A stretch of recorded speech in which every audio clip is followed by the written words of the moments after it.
My name is Claire. I am 33 years old and a senior forensic auditor. Trapped in a suffocating elevator for 8 hours, the man I swore to spend my life with made a choice. With rescue finally in sight and the cables groaning above us, my husband hauled his young mistress to safety. I was 7 months pregnant with his child bleeding on the floor, and he left me behind in the dark. But when he finally returned to the lobby, with news cameras flashing, screaming to play the worried husband, his colleague handed him a single envelope that destroyed his entire world.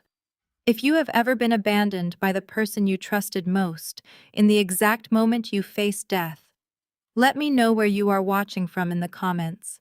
Hit that like and subscribe button, because what I did to him after I survived will leave you absolutely speechless. My life before that terrifying day looked like a modern American success story. I was married to David, a 35-year-old tech visionary, and the chief executive officer of a highly anticipated software startup based in Seattle. We lived in a stunning modern home overlooking the Puget Sound, and from the outside, we were the ultimate power couple. David was brilliant, charismatic, and endlessly ambitious. His company was just weeks away from a massive initial public offering, poised to hit the stock market and turn him into a billionaire overnight. He walked around the city like he already owned it, wearing custom-tailored suits and giving interviews to financial magazines about his self-made empire. What the journalists did not know, and what David himself did not even realize, was that his empire was built on a secret. 3 years ago, his startup had been bleeding capital and teetering on the edge of total bankruptcy. He was desperate, facing the collapse of his dreams. During that critical time, a silent angel investor stepped in with a $15 million injection, saving the company from ruin and securing a massive block of hidden equity. David boasted to his friends about his incredible pitching skills that landed the anonymous whale investor. He never suspected that the whale was actually his quiet, analytical wife. Through a blind trust managed by a corporate law firm, I was the one who funded his success. My career as a forensic auditor meant I knew exactly how to structure the investment to remain completely untraceable. I wanted to support my husband without bruising his fragile ego, believing that a rising tide would lift both our ships. I truly thought we were building a secure future for our family, especially since I was currently carrying our first child. The reality of our marriage, however, had grown increasingly cold as the IPO date approached. David was perpetually absent, claiming that the demands of taking a company public required all his time and energy. When he was home, he was glued to his phone, texting constantly. He claimed it was just crisis management with his public relations team. His newly hired public relations manager was Savannah, a 26-year-old woman with an aggressive ambition that matched his own. She was always perfectly styled, always at his side during press events, and always casting thinly veiled glances of superiority in my direction whenever I attended company functions. I dismissed my unease as pregnancy hormones and stress, choosing to trust the man I loved. That blind trust led me straight into the darkest day of my life. It was a typical rainy Tuesday morning in Seattle when I decided to visit the company headquarters. I needed David to sign some routine tax documents regarding our personal assets. I navigated the bustling glass and steel lobby of the skyscraper, my hand resting protectively over my 7-month baby bump. The receptionist greeted me warmly and waved me through the security gates. I took the express elevator up to the executive floors, entirely unaware that the grand illusion of my life was about to shatter completely. I found David near the executive suite, standing uncomfortably close to Savannah. When they noticed me, they sprang apart with an awkward suddenness that made my stomach churn. Savannah quickly smoothed her skirt and offered me a saccharine smile, asking how the baby was doing, in a tone that felt entirely hollow. David seemed irritated by my unexpected arrival, glancing at his expensive watch and complaining that he had a crucial board meeting on the 42nd floor in exactly 5 minutes. He snatched the tax documents from my hand, barely looking at them, before signing his name and shoving them back. He turned on his heel and marched toward the elevators, expecting me to simply leave. But the documents required a second signature from his financial officer, so I followed him into the elevator bank. Savannah trailed right behind him, carrying a stack of press releases. Two young interns carrying coffee trays scrambled into the elevator car, just as the heavy metal doors began to slide shut. The six of us stood in the polished steel cabin as it ascended smoothly. The digital display blinked rapidly, marking our progress up the skyscraper. We passed the 20th floor, then the 30th. The atmosphere inside the car was thick with unspoken tension. I stood near the back watching the reflection of David and Savannah in the mirrored doors. They were making subtle eye contact, communicating silently in a way that made my chest tighten with a sudden, horrible realization. We reached the 40th floor. Then a horrific snapping sound echoed through the shaft. It sounded like a massive steel whip cracking against the walls. The elevator car jerked violently, throwing us all off balance. The digital display flickered and died. Suddenly, the floor dropped out from under us.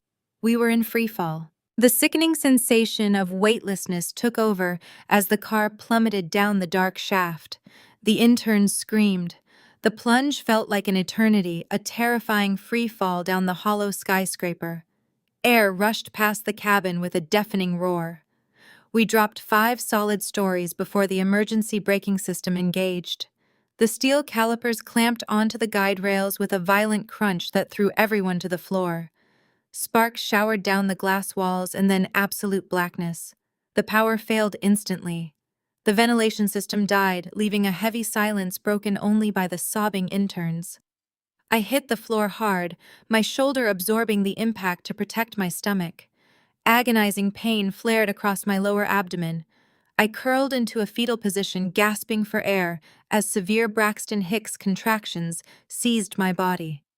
The air inside the small metal box grew hot and stale. Warm dampness spread across my thighs. I was bleeding. Panic seized my throat. I desperately needed my husband, David. I reached out in the pitch blackness, sweeping my hand across the cold floor, whispering his name. I needed him to hold my hand and make the terror go away. I dragged myself forward, my fingers brushing against the edge of a wool suit jacket. I exhaled a shaky breath of relief, reaching up to grab his sleeve. At that exact second, a faint, sickly green emergency LED light flickered to life in the ceiling panel. The dim glow illuminated the nightmare unfolding right beside me. David was not looking for me. He was not calling my name.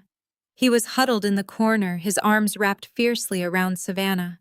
He was shielding her body with his own, stroking her hair.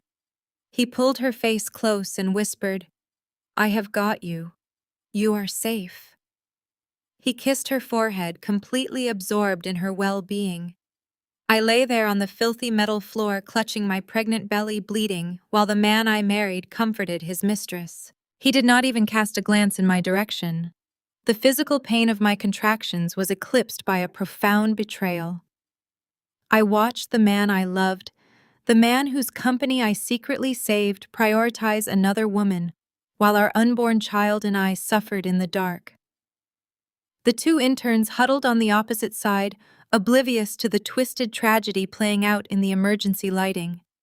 I pulled my hand back from his jacket, biting my lip until I tasted blood to keep from screaming. I forced myself to breathe through the contractions, realizing in that suffocating metal box that I was entirely alone. 8 excruciating hours dragged by. Every minute felt like grinding glass. The temperature inside the elevator car skyrocketed, turning the small space into an oven. Condensation gathered on the steel walls. My body ached with every breath, the contractions coming in unpredictable waves. I managed to drag myself to the far wall, tearing a piece of my blouse to press against my bleeding legs. Across the cabin, David and Savannah remained intertwined. They whispered to each other, a sickening murmur of shared reassurances that completely excluded me. When David finally noticed me slumped against the wall, he offered nothing but a hollow, detached glance before pulling Savannah closer. He did not ask if I was hurt. He did not ask about the baby.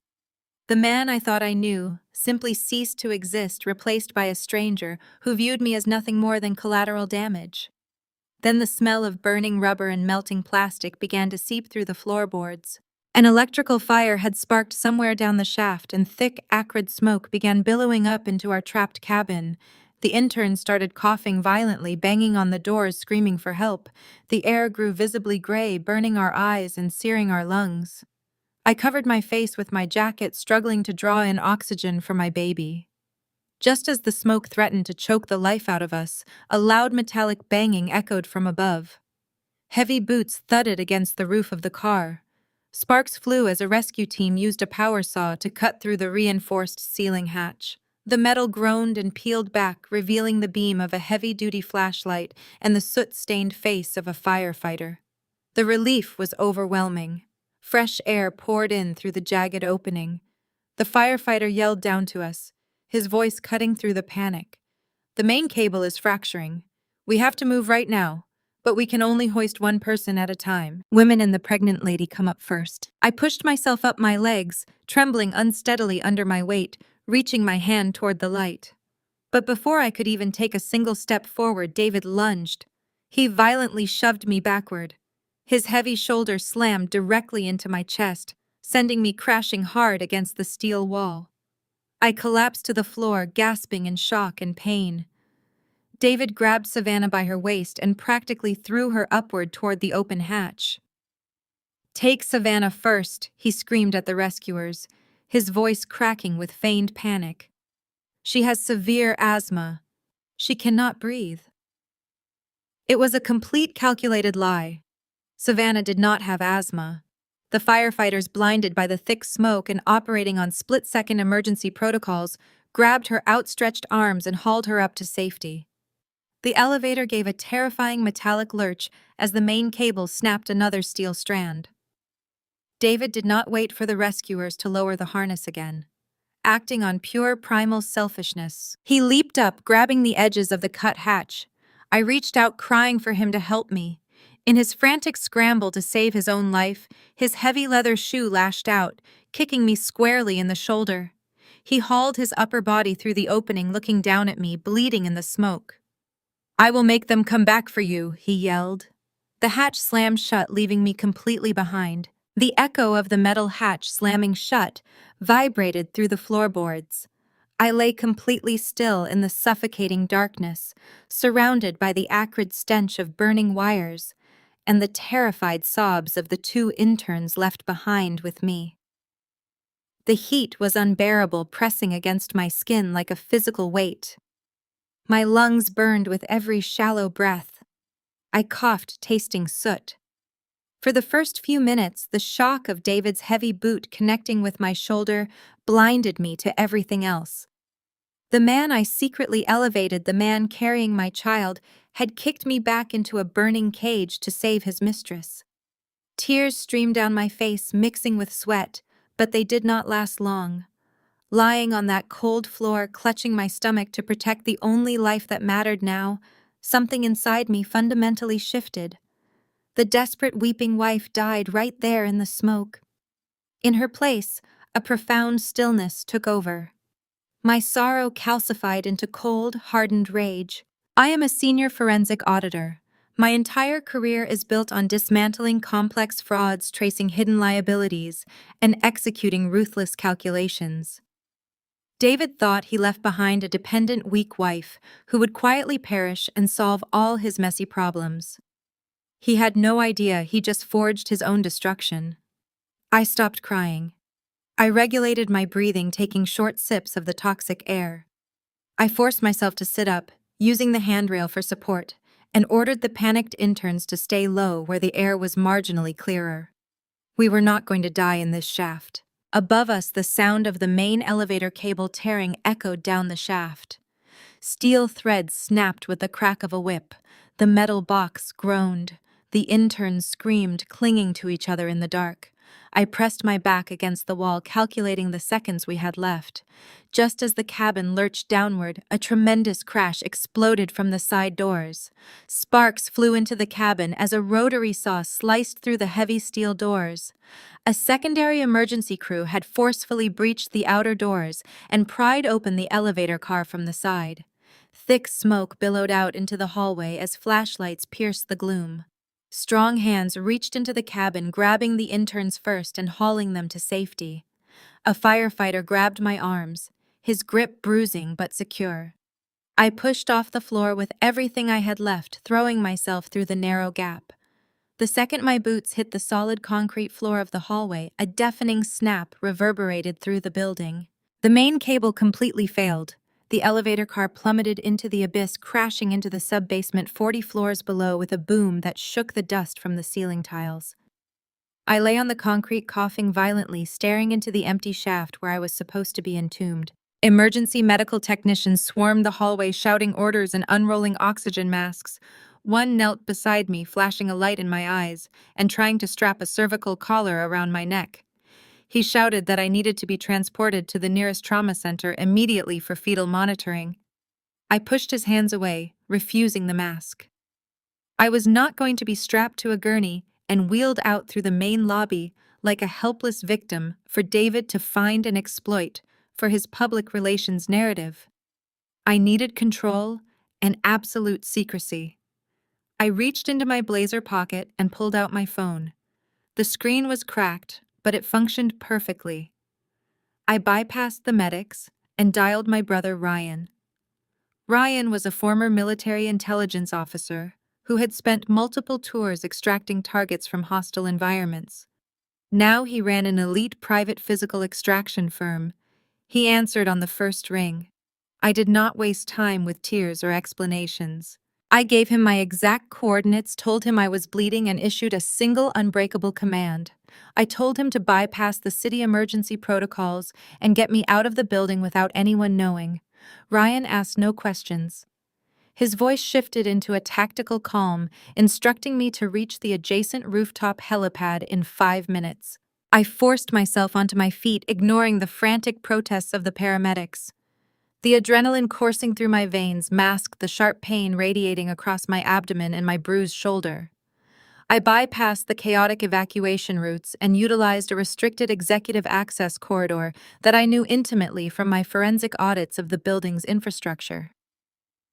I navigated the glass sky bridge connecting the startup headquarters to the neighboring high-rise, moving like a ghost through the smoke-filled halls. By the time I forced open the heavy fire doors to the adjacent rooftop, the deafening roar of rotor blades was already cutting through the fierce storm clouds. A sleek, unmarked private medical helicopter hovered low, its landing skids touching down precisely on the painted circle. 2 medics in tactical gear leaped out before the chopper even fully settled. They secured me to a mobile stretcher with efficient precision, shielding my pregnant body from the biting wind and rain. As they loaded me into the aircraft, I looked down at the chaotic scene unfolding on the busy streets far below. Dozens of fire trucks, city ambulances, and police cruisers bathed the wet pavement in flashing lights. News vans were already swarming the perimeter, setting up broadcast cameras. Somewhere down there, David was preparing to give the performance of his life, playing the tech executive, waiting for news of his beloved wife. He thought he had complete control of the narrative. He thought he had successfully buried his biggest secret in the rubble. As the helicopter banked sharply and accelerated into the gray sky, I watched his building shrink into a meaningless speck. I disappeared from the scene entirely, leaving absolutely no trace behind for him to find anywhere. He had left me alone in the dark to die, but he was the one who was truly blind. Down on the ground floor, the main lobby of this corporate headquarters had been transformed into a staging area for first responders and local news crews. The massive glass doors were propped wide open, allowing the freezing rain and the deafening wail of sirens to fill the cavernous space. Flashing red and blue lights painted the marble walls, creating a chaotic strobe effect over the panicked employees and emergency personnel. Right in the center of this media circus stood David. He had intentionally smeared a thick streak of dark soot across his forehead and torn the collar of his expensive custom shirt to complete the look of a desperate, heroic survivor. Savannah sat on the bumper of an ambulance just a few yards away, draped in a shiny silver thermal blanket. She was clutching a plastic oxygen mask to her face, forcing out loud theatrical coughs to sell the illusion of her severe asthma attack. They had rehearsed this exact narrative during their descent. David was currently surrounded by 3 different camera crews playing the role of the distraught husband to absolute perfection. He ran his trembling hands through his perfectly styled hair and looked directly into the lens of a local news camera. His voice shook with manufactured grief as he spoke to the reporter. He claimed that the smoke was too thick, that he had fought tooth and nail to hold on to his pregnant wife, but the rescue workers had forcefully dragged him up through the hatch against his will. He painted a masterful picture of a man utterly broken by circumstances beyond his control. He wiped a dry eye and pleaded with the firefighters to let him go back inside the burning shaft. It was a flawless award-winning performance designed to secure public sympathy right before his company launched its massive public offering. As David continued his tragic monologue, his eyes scanned the chaotic lobby. He spotted Mitchell, his chief financial officer, standing near the police barricades. Mitchell had always been a quiet, intensely sharp man. He had worked with me for years before I secretly maneuvered him into the chief financial position at David's company. David knew none of this. To David, Mitchell was just another loyal subordinate, a bean counter who existed solely to balance the books and sign off on executive expenses. Seeing an opportunity to escalate his public performance, David broke away from the reporters and stormed across the wet marble floor. The camera crews eagerly trailed right behind him, their heavy spotlights illuminating his path. David approached Mitchell with wide, frantic eyes. He grabbed the lapels of Mitchell's pristine trench coat, shaking the older man violently. He projected his voice so the microphones hovering just a few feet away would capture every single syllable of his anguish. "Where is my wife?"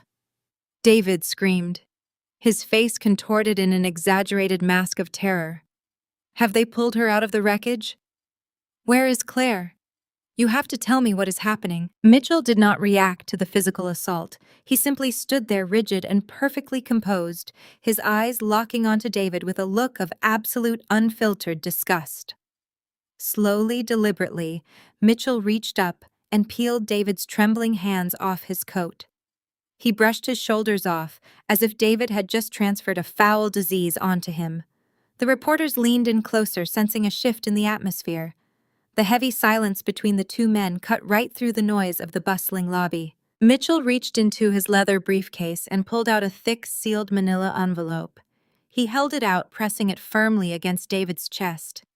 "She left on a private medevac 20 minutes ago," Mitchell said, his voice carrying a cold, metallic authority that completely lacked any sympathy. "And she asked me to give you this, your divorce papers, and a Securities and Exchange Commission subpoena for financial fraud. You are finished, David." The words dropped like anvils onto the marble floor. The reporters shoved their microphones closer, shouting over each other to demand an explanation. David froze, his jaw going entirely slack. The color completely drained from his face, leaving his artificial soot smears looking ridiculous against his sudden, ghostly pallor. He stared down at the heavy manila envelope in his hands, his fingers trembling for real this time. He tore open the top flap and pulled out the crisp, legally binding documents. The divorce papers were thick, detailing immediate separation protocols. But it was the second document that made his knees buckle. The heavy stock paper bore the undeniable, intimidating seal of the federal government. It was an official subpoena from the Securities and Exchange Commission, demanding all personal and corporate financial records, citing credible evidence of massive investor fraud. David could barely process the words printed on the page. His mind short-circuited, spinning in a vortex of sudden paranoia and sheer terror. He looked back up at Mitchell, his mouth opening and closing like a suffocating fish. How David choked out, dropping the papers back into the envelope. How did she get a private medevac? How did she get a federal subpoena in the middle of the night? Who gave her this? Mitchell offered a slow, predatory smile that sent a shiver down David's spine. You really have no idea who you married, do you? Mitchell adjusted his briefcase and stepped backward seamlessly, blending into the crowd of police officers and emergency workers.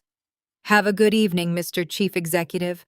David was left completely paralyzed under the glaring lights of the television cameras.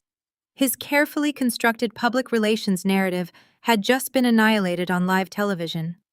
The journalists surrounding him stopped asking about the elevator crash and immediately started shouting questions about federal investigations and financial crimes. David looked wildly at the cameras, then down at the federal subpoena in his shaking hands. The brutal reality of the situation crashed down on him with absolutely crushing and devastating weight. Miles away from the flashing cameras and the crumbling facade of David's public image, I sat in the absolute silence of a high-security VIP medical suite. The sterile white walls offered a sharp contrast to the soot-stained nightmare I had barely escaped. My medical team had just finished a comprehensive ultrasound. Hearing the steady thrumming of my baby's heartbeat was the only emotional release I allowed myself. I closed my eyes and placed my hand over my stomach, breathing a silent promise that I would never let anyone jeopardize our safety again. A nurse adjusted my intravenous line, gave me a reassuring nod, and quietly exited.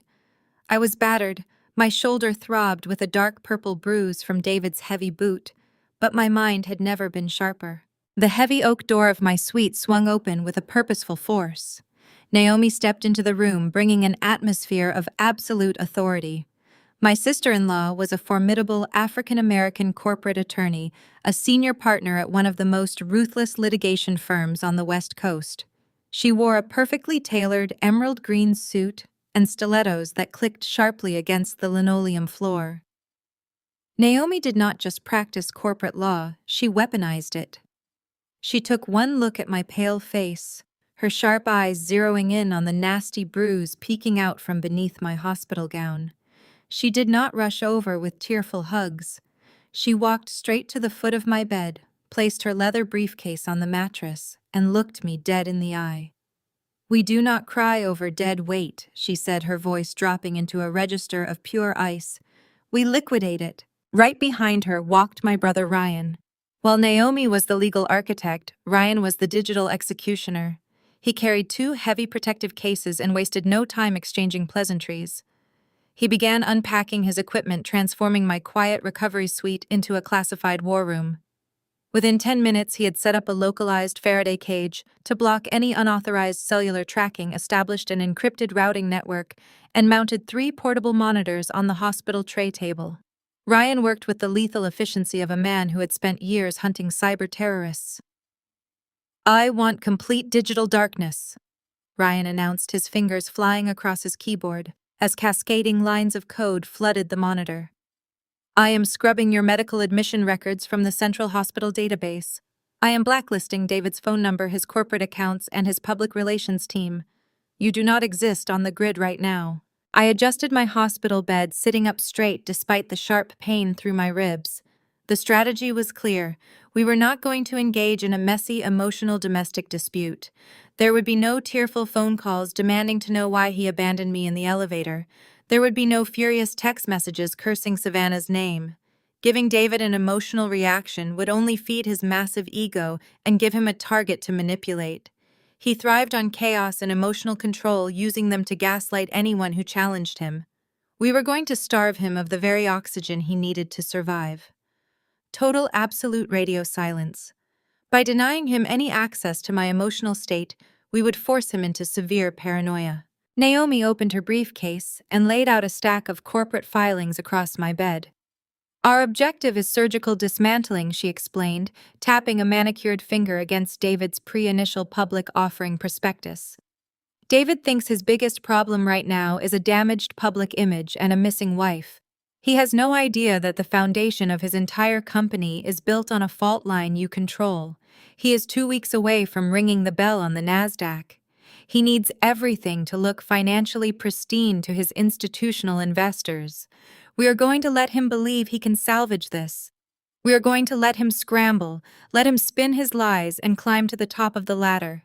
And then I added my voice devoid of any warmth. We burn the ladder to the ground. Exactly. Naomi smiled coldly. The Securities and Exchange Commission subpoena Mitchell handed him was merely the warning shot. It will freeze his preliminary asset transfers and force him to rely on internal cash reserves. If we want to trigger the total financial clawback clause embedded in your original angel investment contract, we need undeniable proof of criminal financial negligence. We need to prove he has been actively defrauding the company. Ryan cracked his knuckles, a grim look settling over his face. That is where I come in, he said. Claire, you left a dormant backdoor protocol in their accounting software when you first audited their books 3 years ago. I am going to wake it up. I am going to bypass their two-factor authentication mirror, their executive servers, and pull every single deleted email, encrypted message, and offshore wire transfer David thought he had permanently erased. We are going to see exactly what he and Savannah have been doing with the investors' capital. I looked at the glowing monitors, watching the data streams flow into our secure network. The trauma of the elevator, the terror of the smoke, the agonizing heartbreak of watching my husband choose his mistress over our unborn child fueled my focus. David believed he had successfully discarded me to pave the way for his glorious billionaire future. He thought I was just a naive auditor who would quietly disappear. He fundamentally misunderstood the woman he married. I was not going to fight him for his love or his attention. I was going to take his company, strip his assets, and hand him directly to the federal authorities. The war had officially begun. This was no longer a marriage. It was a hostile takeover, and I was holding all the keys to the kingdom he so desperately wanted to rule. Ryan initiated the infiltration sequence without another word. The heavy silence in the hospital room was broken only by the rapid, rhythmic clacking of his keyboard. I leaned forward against my pillows, ignoring the sharp pull of my bruised ribs, my eyes locked on the center monitor. 3 years ago, when I quietly saved David's company from total ruin, I insisted on implementing a proprietary accounting architecture. I told him it was standard practice for institutional investors. What I did not tell him was that the architecture contained a dormant master key. It was a fail-safe, a digital tripwire designed to grant me full administrative access if the company financials ever displayed irregular behavior. Today, that tripwire was activated. Ryan bypassed the corporate firewall in less than 4 minutes. He sliced through the two-factor authentication protocols David had bragged about during technology conferences, rendering the company's elite cybersecurity measures completely useless. The screen flickered, shifting from lines of code to the structured, organized interface of the executive financial servers. We were inside the belly of the beast. My forensic auditor instincts immediately took over. I instructed Ryan to pull up the general ledger, focusing specifically on the discretionary spending accounts allocated to the public relations department. If David and Savannah were hiding something, they would hide it in the noise of marketing campaigns and vendor contracts. Ryan executed the query, filtering thousands of transactions from the past 18 months. At first glance, the records appeared perfectly normal. Savannah had authorized payments to media consultants, event planners, and digital advertisers. But as I scrutinized the vendor identification numbers, a glaring anomaly caught my eye. The billing structures were too perfect. The invoice amounts were consistently rounded to the nearest 10,000, and the payment dates perfectly aligned with the end of each fiscal quarter. Genuine vendors have irregular expenses, variable tax rates, and unpredictable billing cycles. I told Ryan to cross-reference the vendor routing numbers with the global banking registry. The progress bar loaded on the screen, verifying the data against international records. When the results populated, Naomi let out a low whistle. 7 major vendors, accounting for roughly 40% of the public relations budget, did not exist. They were phantom entities, shell companies registered to a single post office box in the Cayman Islands. The magnitude of the fraud began to reveal itself in high definition. This was not a simple case of a cheating husband buying expensive dinners or diamond necklaces for his mistress. This was a highly orchestrated, malicious financial crime. David and Savannah had been systematically siphoning investor capital right under the noses of the board of directors. I had Ryan trace the flow of capital out of the Cayman accounts. He deployed a tracking algorithm, unmasking the offshore transactions layer by layer. The money did not sit idle in the Caribbean. It was funneled back into the United States through a blind corporate trust. Ryan cracked the trust documents, pulling up the final asset ledger. The numbers were absolutely staggering. Exactly $4 million had been embezzled and laundered. The ultimate destination of those stolen funds appeared on the screen: a certified deed of trust for a massive custom-built luxury mansion located in the exclusive mountains of Aspen, Colorado. I stared at the digital copy of the property deed. The primary beneficiary listed on the document was not a corporate entity. It was Savannah. David had literally stolen $4 million from the company I saved, risking his entire initial public offering to buy his 26-year-old mistress a mountain estate. He had bankrolled his illicit romance with the very capital I had injected into his failing dream. The audacity was breathtaking. He had taken the safety net I provided for our future, for our unborn child, and handed it to the woman he chose to save in the elevator. Naomi leaned over the monitor, her sharp eyes scanning the forged signatures on the wire transfers. She pointed out that David had utilized his executive privileges to override the secondary approvals, making him solely liable for the federal crimes. Savannah was listed as the managing director of the shell companies, making her a direct co-conspirator.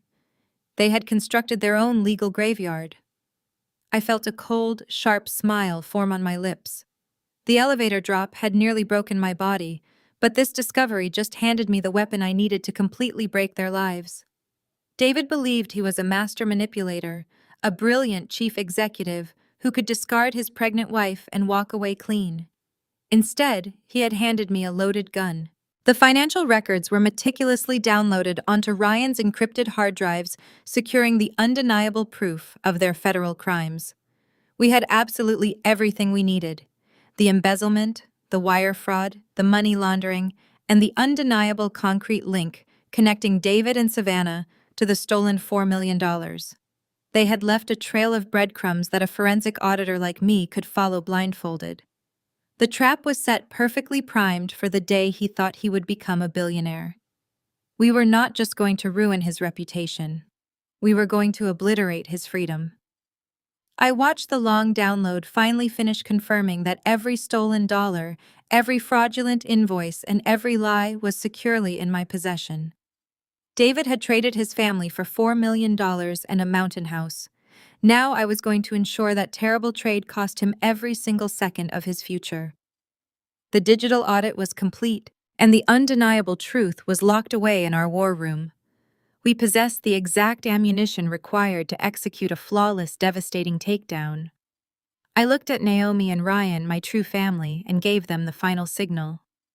David really thought that he had successfully buried his biggest problem in the dark rubble of that elevator shaft, but he had only managed to dig his very own spectacular, deep, inescapable grave. The heavy silence of our war room was suddenly shattered by a commotion outside the oak doors. Ryan had just securely encrypted the downloaded evidence and snapped his protective cases shut when raised voices echoed from the hospital corridor. My security detail was attempting to block someone from entering the VIP wing. I knew exactly who it was. The Securities and Exchange Commission subpoena Mitchell delivered had undoubtedly triggered an automatic review of David's personal accounts. The freeze on his assets sent him into a blind panic. He needed to control the narrative, and he needed to do it immediately. I nodded to Ryan, signaling him to let our visitor inside. The doors burst open. David rushed into the room, his face twisted into a mask of manufactured anguish. He was holding an obscenely large bouquet of white lilies. Trailing closely behind him was a hired public relations photographer, already raising a heavy camera with a blinding flash attachment. David ignored Naomi and Ryan, completely zeroing in on my hospital bed. He dropped to his knees beside my mattress, grabbing my hand with forceful theatrical desperation. The camera shutter clicked rapidly, capturing the perfect image of the devoted, heartbroken tech executive rushing to his injured wife's side. "Claire, thank God you are safe," David cried out, his voice thick with fake emotion. He buried his face in the hospital blankets near my waist. The performance was nauseating. He looked up, making sure his best angle was presented to the hired photographer. I have been out of my mind with worry. I thought I lost you in that shaft. I did not pull my hand away. I did not scream. I simply stared down at him with eyes as cold and hard as obsidian. My lack of reaction seemed to throw him off balance. He gripped my fingers tighter, leaning in close to deliver the lie he had undoubtedly rehearsed in the mirror all morning. You have to understand why I did what I did, David whispered, projecting his voice just enough for the camera to catch the sorrowful tone. Savannah was hyperventilating. She was having a massive panic attack in the smoke. Her airways were closing. If I had not pushed her up toward the rescue team right that second, she would have suffocated. I had to make an impossible choice. He reached up, trying to brush a stray lock of hair from my forehead, but I slowly turned my face away. I knew you were strong enough to wait, Claire. You are the strongest woman I know. I knew you could hold on for a few more minutes until the firefighters lowered the harness again. I did it because I believed in your strength. The gaslighting was masterful. He was actively trying to reframe his cowardice and betrayal as an act of profound faith in my resilience. He wanted to twist my survival into a compliment, burying his murderous selfishness under a thick layer of romanticized garbage. I remained absolutely stone-faced. I did not blink. I did not speak a single word. My silence stretched out heavy and suffocating, filling the hospital room until the hired photographer shifted uncomfortably on his feet. Sensing that his heartwarming reconciliation photo opportunity was failing miserably, David abruptly dropped the grieving husband act. He stood up, his jaw tightening as he turned to the photographer. "Get out," David ordered sharply. "Wait in the hall. Do not let anyone else inside." The photographer quickly backed out of the room, pulling the heavy door shut behind him. The instant the door clicked into place, the manufactured sorrow completely vanished from David's face. The charming tech visionary was instantly replaced by a ruthless, cornered animal. He tossed the bouquet of lilies carelessly onto the floor. He paced to the end of my bed, glaring at Naomi and Ryan, before turning his furious gaze back to me. "You think you are so clever sending Mitchell down to the lobby with divorce papers and a federal subpoena?" David snarled, his voice dropping into a vicious, menacing register.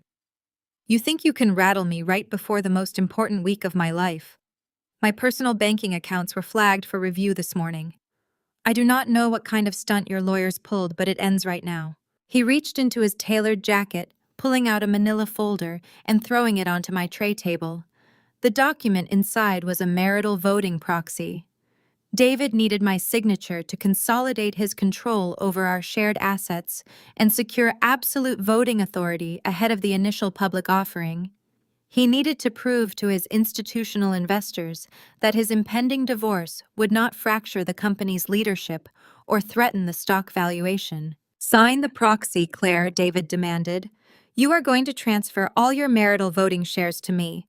You are going to sign a non-disclosure agreement regarding the elevator incident, and you are going to publicly state that our separation is entirely amicable." I looked down at the documents, then back up at him, maintaining my absolute silence.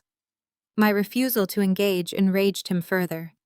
He leaned over the bed, bracing his hands on the mattress, bringing his face dangerously close to mine. "You really do not understand the position you are in," David whispered, his tone dripping with malice. He glanced down at my pregnant stomach. "You are carrying a high-risk pregnancy. You are lying in an elite medical suite that costs thousands of dollars a day. Your entire healthcare plan, the premium corporate insurance that covers all your specialized maternal care, and this fancy hospital room is tied directly to my company. You are an independent contractor. You have nothing without my corporate umbrella." He tapped a finger hard against the proxy document. "If you do not sign this transfer right now, I will terminate your health coverage by noon today. I will cut off your insurance, and you can figure out how to pay for your elite doctors and your hospital bills out of pocket. You are an unemployed auditor, going through a divorce. You have absolutely no leverage. Sign the paper, Claire, or I promise you and that baby will be thrown out onto the street before the day is over." The threat was vile, a calculated strike at the most vulnerable aspect of my life. He was willing to jeopardize his own unborn child's health just to secure his corporate power. David smiled down at me, utterly convinced that he had cornered a helpless victim. He believed his ultimatum had left me with absolutely no avenue for escape. He was entirely unaware that he had just handed my legal team the exact piece of leverage we needed to destroy him. I looked down at the thick stack of papers resting on my hospital tray. The stark pages represented everything David cared about: control, power, public perception. He stood over me, intoxicated by his perceived dominance. Dealing with a malignant narcissist required feeding his ego until he choked on it. If I fought back now, his paranoia would alert him to the trap. I needed him to believe he had won. I needed him to walk out feeling like an untouchable god. I let my shoulders slump forward, forcing the tension out of my spine to create the perfect picture of a defeated, broken wife. I lowered my gaze, allowing a single, calibrated tear to track down my cheek. I wrapped my arms protectively around my pregnant stomach and let my lower lip tremble. The physical pain from my bruised ribs helped sell the performance. I took a shaky, ragged breath that echoed loudly in the quiet room. "Please do not cancel the insurance, David," I whispered with a pathetic, desperate tremor. My hands shook visibly as I reached out toward the tray table. "The baby needs these specialists. The smoke inhalation requires constant monitoring. Please, I will give you whatever you want. Just do not take away our medical coverage." David smiled. It was not a smile of relief, but a chilling, predatory stretching of his lips. The sight of my supposed surrender filled him with absolute elation. He had successfully weaponized his unborn child's health care to secure corporate voting rights. He reached into his bespoke suit, withdrew a gold fountain pen, and threw it onto the tray table. "I told you it did not have to be difficult, Claire," he said with dripping condescension. "Just sign on the dotted lines and play the role of the supportive estranged wife. Do this properly, and you get to keep your fancy doctors and your comfortable little life." I picked up the heavy gold pen, making sure my fingers quivered wildly over the signature block. I let out another soft, defeated sob. Ryan stood silently in the corner, playing the part of the helpless, angry brother perfectly. Naomi watched from the foot of the bed, her face an unreadable mask of corporate stoicism. I pressed the nib to the paper. I signed my name on the first page, then the second, then the third. The scratch of ink on the heavy paper sounded exceptionally loud. Each signature was a deliberate, calculated strike. With the final page signed, I pushed the folder back across the tray table. David snatched the documents, immediately clutching them to his chest. His greedy eyes scanned the signature blocks to ensure I had not missed a single one. Satisfied that he possessed full proxy control over all marital voting shares, he tucked the folder safely back into his jacket. He adjusted his cuffs, transforming back into the arrogant chief executive. "Smart girl," David remarked, turning toward the heavy oak door. He offered no goodbye or asked how the baby was doing. He simply pulled the door open, eager to get back to his waiting public relations photographer. "Just remember the script, Claire. Amicable separation. Stay off the radar until the initial public offering is completely finalized." The heavy door clicked shut behind him, plunging the room back into secure isolation. For 10 seconds, nobody moved. We listened to the sharp click of David's leather shoes fading down the hospital corridor. When the footsteps completely disappeared, the entire atmosphere inside the VIP suite instantly shifted. The trembling, defeated wife vanished into thin air. I wiped the single fake tear from my cheek, my posture snapping back to perfect, rigid attention. I looked at the foot of my bed. Naomi broke the silence. A slow, dangerous smirk spread across her striking face. She reached into her briefcase, pulled out a duplicate copy of the exact proxy agreement David had just taken, and tossed it onto the mattress. "Give that man an Academy Award for supreme arrogance." Naomi laughed, her voice ringing with dark, triumphant satisfaction. "He was so eager to secure those voting rights and strip your power that he completely violated the cardinal rule of corporate acquisitions."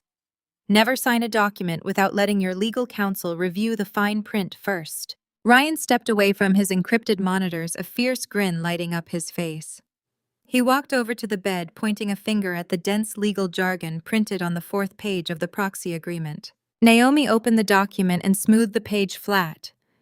As a senior corporate attorney, she specialized in drafting contracts that functioned like invisible bear traps.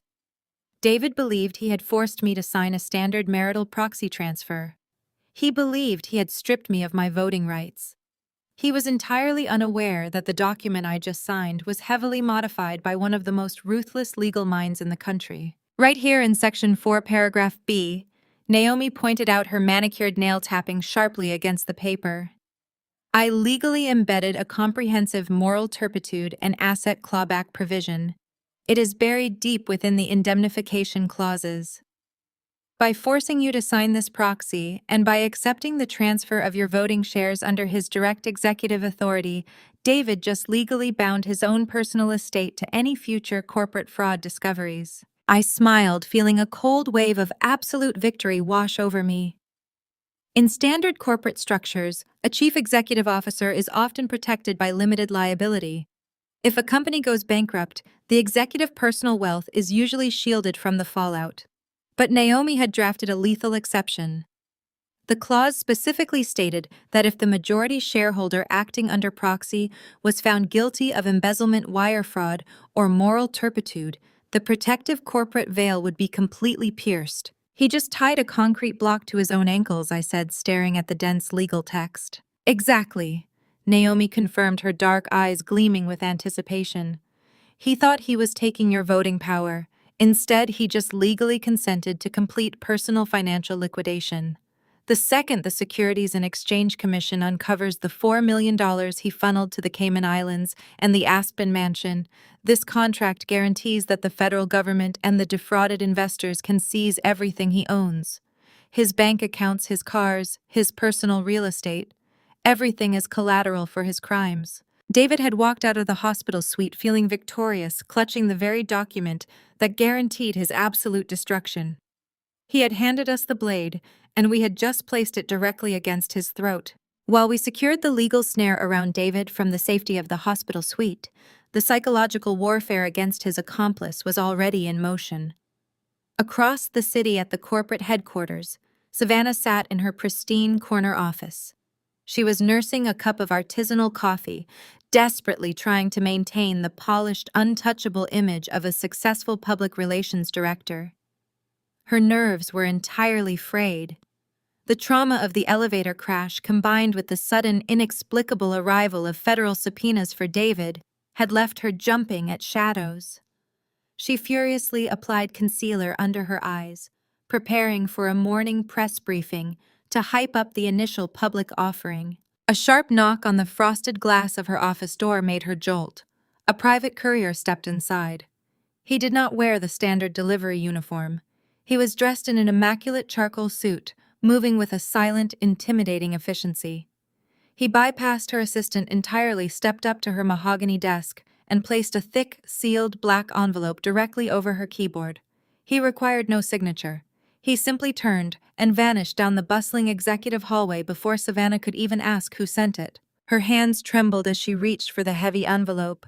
There was no return address, no corporate logo. She slid a silver letter opener under the flap and pulled out the contents. The air completely left her lungs. The first document was a formal notification from the Internal Revenue Service. It was not a standard tax inquiry. It was a high-priority criminal audit mandate. The dense, threatening legal text specifically cited unexplained wealth and flagrant tax evasion connected to the purchase of a luxury estate in Aspen, Colorado. Savannah felt a cold sweat break out across her neck. The document explicitly named her as the sole managing director of the offshore holding entity that purchased the property.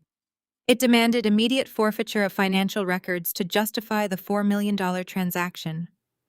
The federal government was not asking David for the money. They were coming directly for her. Her breathing grew shallow and erratic. She frantically pulled the second item from the black envelope. It was an 8x10 high-definition photograph printed on glossy paper. Savannah stared at the image in absolute, paralyzing horror. The photograph captured her and David walking through the sunlit entrance of an exclusive private bank in the Cayman Islands. The timestamp in the bottom corner marked the exact date and minute they had finalized the fraudulent wire transfers. The camera angle was perfect, capturing both of their faces with undeniable clarity. The psychological strike was devastatingly precise. Savannah was not an accountant, but she possessed enough survival instinct to understand exactly what she was looking at. David had orchestrated the entire embezzlement scheme, but he had cleverly insulated himself. He had convinced Savannah to put her name on the shell companies, framing it as a romantic gesture, a way to build her personal wealth. Now staring at the federal audit notice, the romantic illusion violently shattered. She was not his partner. She was his designated fall guy. If the federal authorities descended on the company, the paper trail led straight to her front door. She would be the one facing 20 years in a federal penitentiary while David claimed ignorance. Panic, raw and unfiltered, propelled her out of her chair. She grabbed the document, sprinting down the executive corridor toward the chief executive suite. She bypassed his secretary, shoving the heavy double doors open with enough force to crack the wood against the wall. David was standing behind his massive desk, completely absorbed in a glowing array of financial monitors. He was reviewing the latest projected valuation models for the initial public offering. The panic of the previous night seemed to have entirely evaporated, replaced by a manic, toxic arrogance. He was riding the high of having secured my signature on the voting proxy. He believed he had neutralized his only major threat. Savannah slammed the IRS audit and the Cayman Islands photograph directly onto his keyboard. Her chest heaved as she fought to draw breath. She pointed a shaking finger at the federal seal on the document. "Look at this," Savannah hissed, her voice vibrating with sheer terror. "Someone knows. Someone followed us. The federal government is auditing the Aspen House, David. They have my name on everything. They are coming for me. You need to fix this right now." David barely glanced at the papers. He let out a long, irritated sigh, annoyed that his triumphant morning was being interrupted. He picked up the photograph, inspected it for 2 seconds, and tossed it carelessly back onto the desk. "You are being completely hysterical, Savannah," David said, his tone dripping with condescending exasperation. "It is just an automated tax inquiry. Some algorithm flagged the offshore transfer. We will hire a tax attorney to bury them in paperwork until after the bell rings on the NASDAQ next week. Once the company goes public, we will have enough liquid capital to pay whatever fines they want." Savannah stared at him, her eyes wide with disbelief. "Did you even look at the photograph, David? Someone hired a private investigator to follow us to the Caribbean. Someone sent this to my office to terrorize me. I am the managing director of that shell company. If the board of directors sees this, I go to federal prison." David stepped around the desk and grabbed her shoulders. His grip was entirely too tight, bordering on painful. He looked down at her with cold, empty eyes. The charming facade she had fallen in love with peeled away, revealing the sociopath underneath. "You need to calm down and act like a professional," David commanded sharply. "I handled my wife yesterday. I got her to sign over all her voting shares. I have absolute control of this company now. No one can touch me. You are going to go back to your office, put on a smile, and sell this initial public offering to the media. If you panic and ruin my valuation, I swear I will let them throw you to the wolves. Do you understand me?" Savannah felt the blood drain from her face. The fracture in their relationship was instantaneous and permanent. In that chilling moment, looking into the eyes of the man who had promised her the world, she saw her own inevitable destruction. He did not care about her safety. He did not care about the federal audit. He only cared about his stock valuation and his own power. He had gladly sacrificed his pregnant wife in a burning elevator shaft just to save his own skin, and Savannah finally realized she was next in line on the chopping block. The romance was dead. The partnership was a lie. As David turned his back on her to admire his financial projections again, Savannah backed out of the office. Pure, desperate survival instinct took over her mind. She knew he would never save her, which meant she had to find a way to save herself, even if it meant tearing his entire empire down from the inside to survive. Savannah stumbled back to her office, locking the door behind her. She spent 2 hours pacing her expensive rug, staring at the Cayman Islands photograph. David's words echoed in her mind. He was going to let her take the fall. The luxury dinners and the promotion were a down payment on her future incarceration. She needed him to admit his involvement. She needed him to say out loud that he orchestrated the offshore accounts. She checked his digital calendar. David had blocked out the executive boardroom for a private afternoon session to review the final public offering presentation. It was the perfect place to corner him. Savannah marched down the corridor. She pushed open the heavy mahogany doors of the boardroom.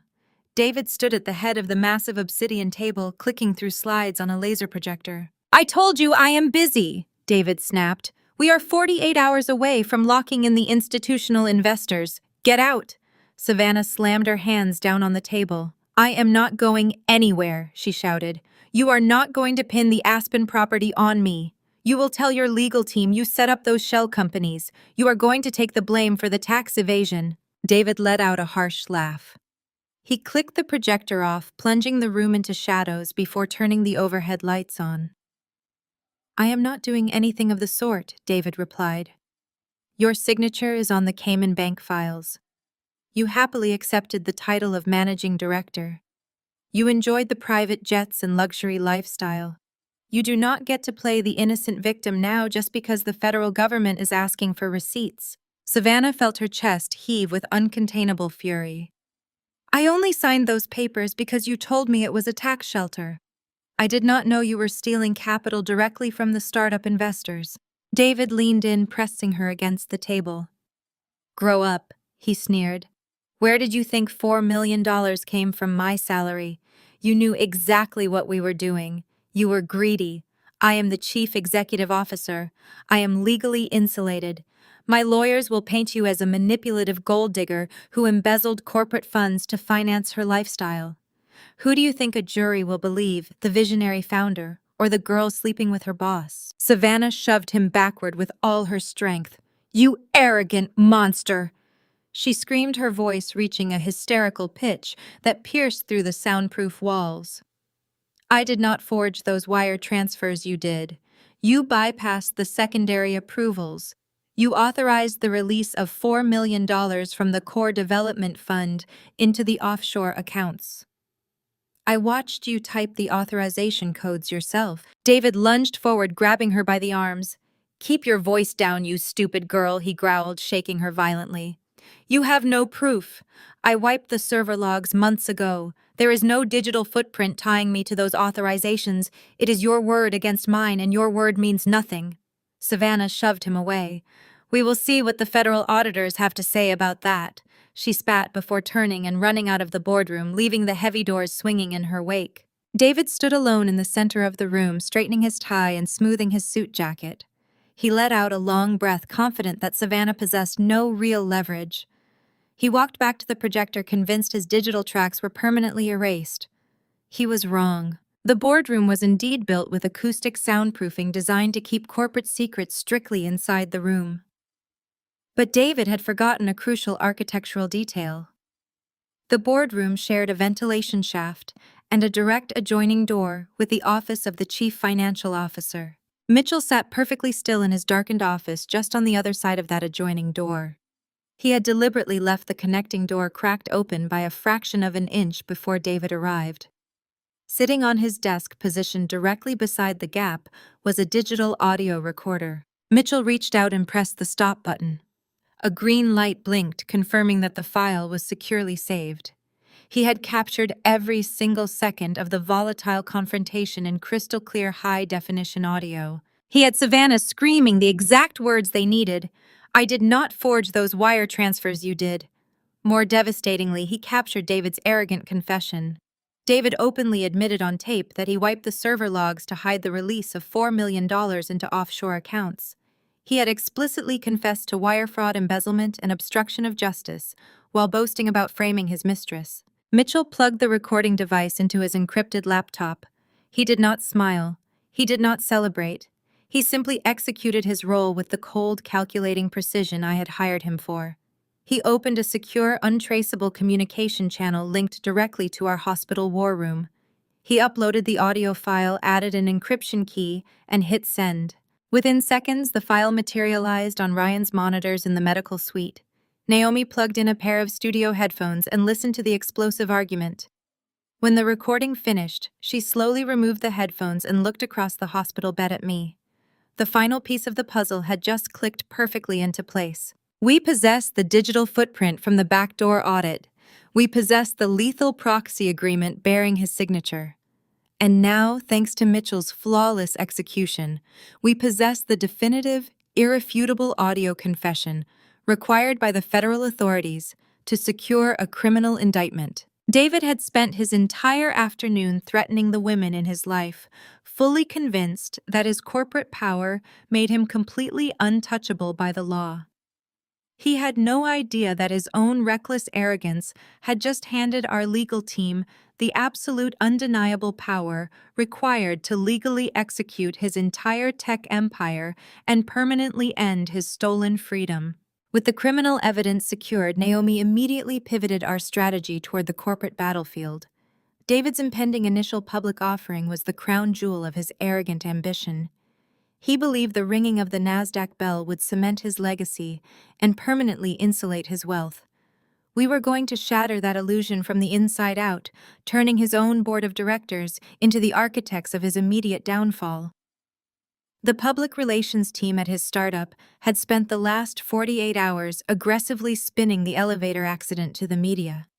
They painted David as a tragic hero who made agonizing decisions under impossible circumstances. The financial press was eating it up. His carefully manufactured image was inflating the pre-market valuation of the company, setting the stage for a massive stock debut. Naomi opened her encrypted laptop and accessed a highly secure server. During Ryan's digital infiltration of the corporate network, he had not just pulled financial records, he had also mirrored the building's internal security mainframe. Naomi clicked on a specific high-definition video file. It was the unedited raw footage from the hidden security camera mounted in the corner of the elevator ceiling. The camera had been equipped with infrared night vision, cutting straight through the heavy black smoke that had filled the shaft. Every gruesome, cowardly detail was captured in terrifying clarity. Naomi drafted a sterile, anonymous email addressed directly to the private board of directors and the lead institutional underwriters handling the public offering. The subject line read simply, "Urgent Fiduciary Risk Assessment. Executive Misconduct Evidence Attached." With a single keystroke, she sent the encrypted video file directly into the heavily guarded inboxes of the most powerful financial backers in Seattle.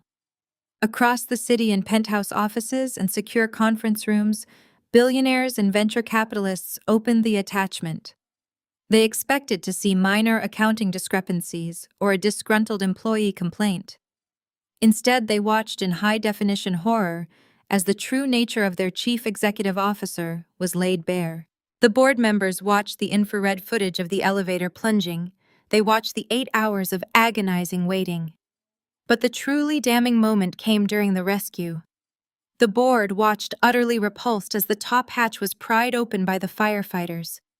They saw the clear, indisputable moment when David violently shoved his 7-month pregnant wife backward against the steel wall. They watched him haul his young public relations director toward the escape hatch, feeding a frantic lie to the rescue team. And finally, they witnessed the ultimate act of depravity. They saw David's heavy leather shoe lash out brutally, kicking his pregnant wife in the shoulder to propel himself out of the burning cabin, leaving her bleeding on the floor. The reaction within the financial syndicate was instantaneous and utterly explosive. Wall Street investors do not care about marital fidelity, but they care deeply about public relations disasters and catastrophic liabilities.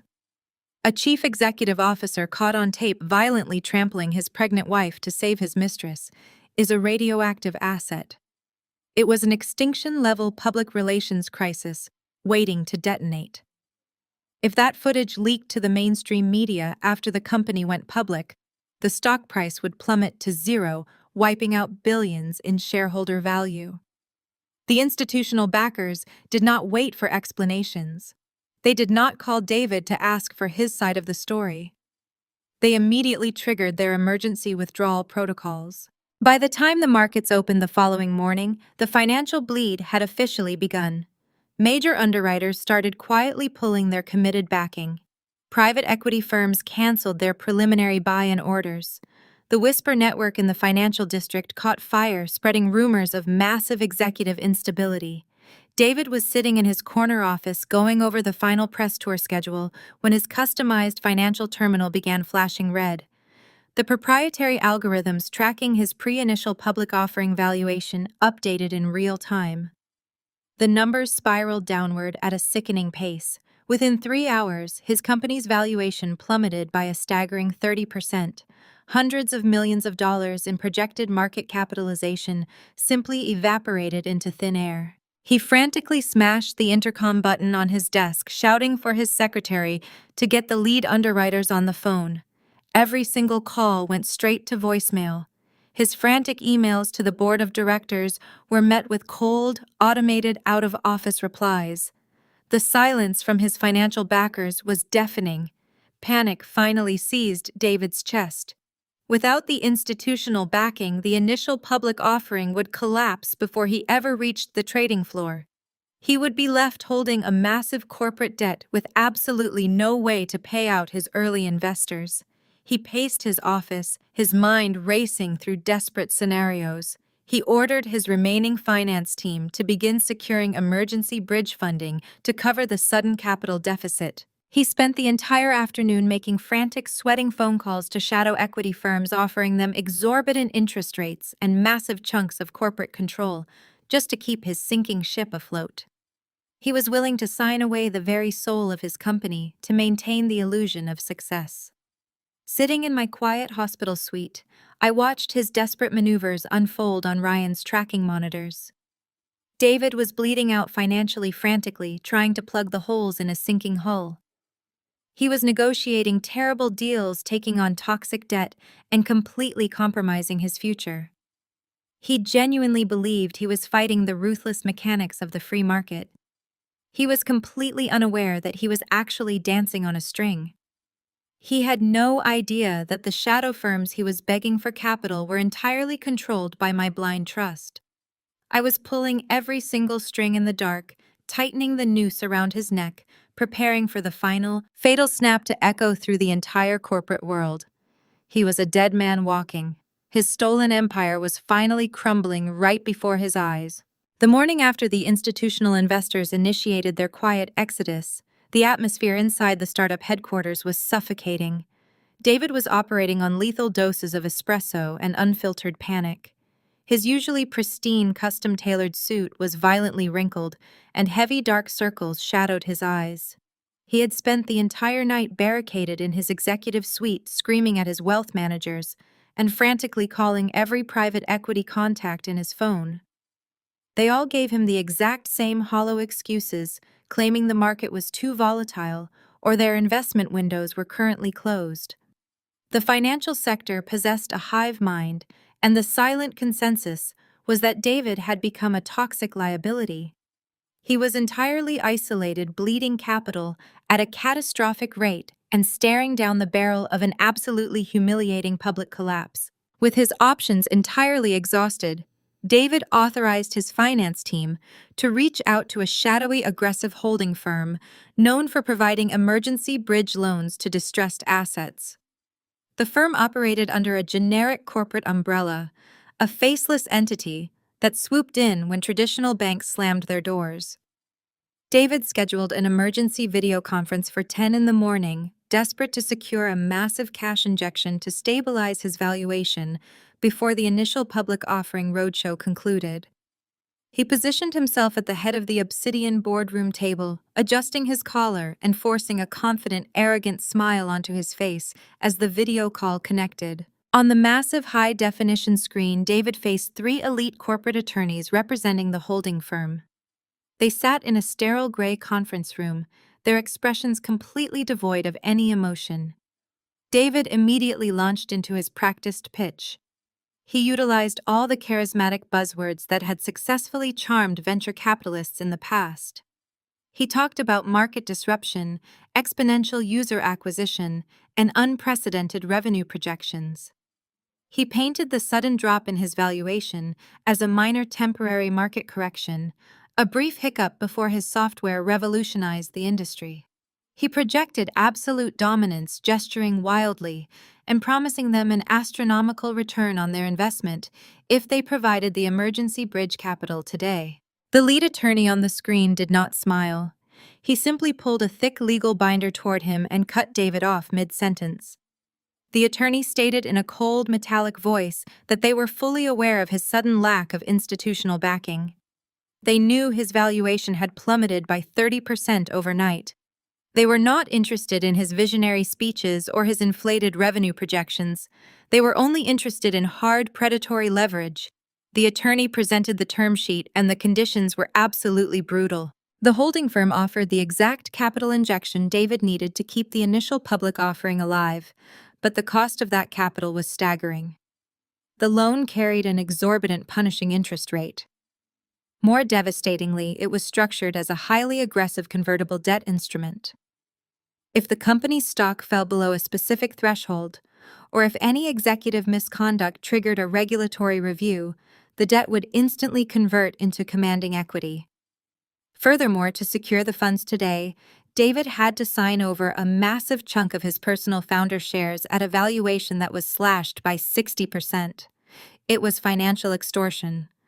The contract was explicitly designed to strip him of his company the moment he stumbled. David sat in the empty boardroom staring at the digital contract glowing on his tablet. Sweat beaded on his forehead, tracking down the side of his face. He knew he was making a deal with the devil. He knew the terms were practically suicidal for a chief executive officer, but his monumental ego completely blinded him to the danger. He could not stomach the idea of canceling the initial public offering. He could not face the humiliation of walking onto the trading floor as a failure. He convinced himself that he was a genius, that he could easily outmaneuver these faceless lawyers once the public market cash flooded his accounts next week. Driven by pure, unadulterated hubris, David picked up his stylus. He signed his name on the digital dotted line, legally surrendering the absolute control of his company for a fleeting illusion of survival. Miles away in the secure isolation of my hospital suite, the final digital signature registered on our encrypted monitors with a sharp, confirming ping. Naomi let out a deep, resonant laugh that filled the room. She leaned back in her chair, crossing her arms over her emerald green suit, staring at the captured document.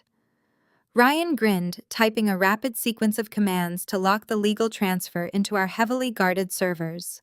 I sat up against my pillows, a profound, chilling sense of victory settling over my bruised body.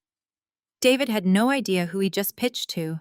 He had no idea who those ruthless attorneys actually worked for.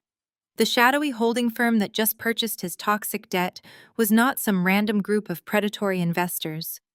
The firm was a subsidiary of the Vanguard Angel Fund. It was entirely controlled, funded, and operated by my own secure blind trust. I was the puppet master sitting in the dark. I watched the live feed of his desperate boardroom pitch, listening to him beg for capital from the very woman he had kicked and abandoned in a burning elevator shaft. By signing that predatory convertible debt agreement, David had formally handed me the absolute keys to his kingdom. I already owned the original seed funding that built his software. Through Naomi's brilliant proxy trap, I legally bound his personal estate to his impending criminal charges.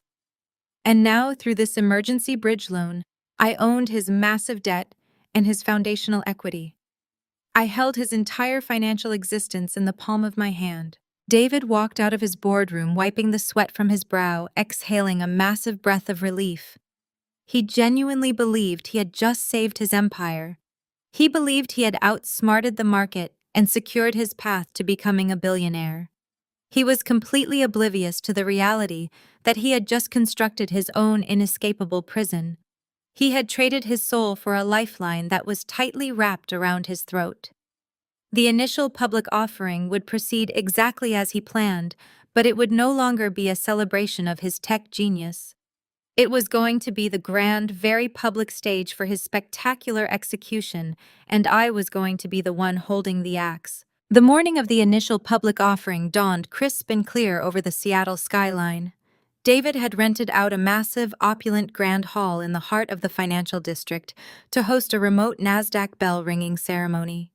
He spared absolutely no expense for his moment of supreme triumph. A sprawling red carpet stretched from the sleek glass entrance all the way to the curb, flanked by velvet ropes and towering floral arrangements of white orchids. A fleet of black luxury utility vehicles lined the street, dropping off the remaining board members, minor investors, and a swarm of Wall Street journalists who had flown in specifically to cover the highly anticipated tech debut. Inside the grand hall, the atmosphere was thick with the intoxicating scent of expensive cologne and unlimited wealth. Waiters in crisp white tuxedos circulated smoothly through the growing crowd, carrying silver trays loaded with crystal champagne flutes and imported caviar. A massive digital marquee dominated the front wall of the venue, displaying the company logo and a countdown clock ticking down to the exact moment the market would officially open. David stood at the center of the room, practically vibrating with manic energy. He was dressed in a brand-new custom-tailored charcoal suit that cost more than most people earned in a year. His hair was perfectly styled, erasing any trace of the desperate, sweating man who had frantically signed away his company just 48 hours prior. He held a flute of vintage champagne clinking glasses with financial reporters and boasting loudly about his visionary leadership. He regaled the journalists with highly sanitized, entirely fabricated stories of his relentless grind and singular genius. He painted himself as a titan of industry, a man who had weathered every storm through sheer, unbreakable willpower. He completely believed his own lies. The emergency bridge loan he had secured from my shadowy holding firm was tucked away in his mind as a brilliant tactical victory, a minor sacrifice that had successfully propelled him to the finish line. He felt completely untouchable, convinced he had outsmarted the institutional investors who had cowardly pulled their backing. Standing right beside him, bathing in the glow of the camera flashes, was Savannah. She wore a stunning form-fitting crimson designer dress that screamed power and new money. Her hair and makeup had been done by an elite styling team hired specifically for the media coverage. Despite the lingering cold terror from the federal audit notice she had received days earlier, Savannah forced a radiant, practiced smile onto her face. She leaned into David, playing the role of the vital, indispensable public relations director. She watched the flashes of the cameras, convincing herself that the incoming flood of public market capital would simply wash away all her legal problems. She believed David's arrogant assurances that he would deploy a team of tax attorneys to bury the federal investigation. In her mind, she was just minutes away from crossing the threshold into the elite billionaire class where the rules of normal society simply no longer applied. They stood together on the elevated podium, a picture-perfect monument to greed and deception. Mitchell stood quietly near the edge of the podium, holding his own glass of sparkling water. As the chief financial officer, his presence was required for the media optics. He wore his usual sharp, understated suit, his expression a mask of absolute professional neutrality. David threw an arm around Mitchell's shoulder, pulling him into a photograph, and loudly praising him as the best numbers guy in the business. Mitchell allowed the photograph, offering a polite, tight-lipped smile for the cameras. He did not flinch. He did not give away the slightest hint of the devastating financial bombs currently sitting in his briefcase. Mitchell knew exactly what was about to happen. He knew that the very investors shaking David's hand were about to watch their capital evaporate. He simply checked his watch, calculating the final minutes remaining in David's hollow reign. The crowd grew louder as the countdown clock on the massive digital board dropped below the 10-minute mark. The energy in the grand hall reached a fever pitch. Financial analysts stood ready with their tablets, preparing to broadcast the opening stock price to the world. David stepped up to the primary microphone positioned directly under the glowing corporate logo. He tapped the microphone, silencing the murmuring crowd. He launched into a grand, sweeping speech about innovation, courage, and the future of technology. He thanked his dedicated team, entirely omitting any mention of the wife who had actually funded the foundational code. He thanked Savannah by name, calling her the voice of the company, while the reporters frantically took notes. The sheer level of self-congratulatory delusion echoing through the hall was staggering. He was putting on a masterclass in narcissistic manipulation, soaking in the adulation of a room full of people he was actively defrauding. I monitored the live feed of his speech from a secure luxury transport vehicle, idling just 2 blocks away from the venue. Naomi sat beside me, smoothing the lapels of her sharp legal suit, her eyes fixed on the streaming video on her tablet. Ryan sat in the front passenger seat, communicating quietly through an earpiece with his private security detail already positioned around the perimeter of the Grand Hall. David's voice rang out through the digital feed, dripping with absolute triumph. He raised his champagne flute high into the air, toasting to the future, toasting to himself. The crowd erupted into thunderous applause. Savannah beamed beside him, placing a hand on his arm, visualizing the mountain mansion in Aspen that she thought was safely hers. They were entirely wrapped in their delusion, blinded by the flashing lights and the intoxicating roar of the crowd. They truly believed they had won the ultimate prize. They believed they had successfully discarded me in the ashes of that burning elevator shaft and climbed to the absolute pinnacle of the corporate world without a single consequence. The countdown clock dropped to exactly 5 minutes. It was time for the Queen to arrive.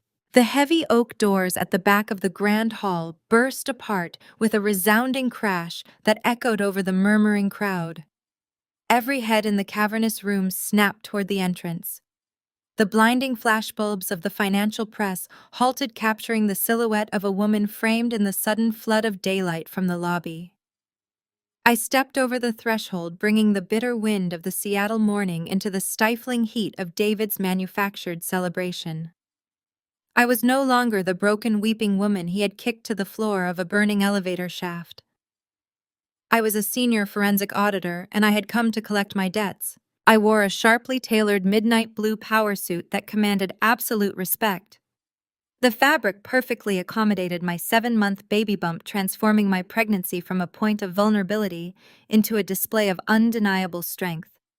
My posture was rigid, my chin was high.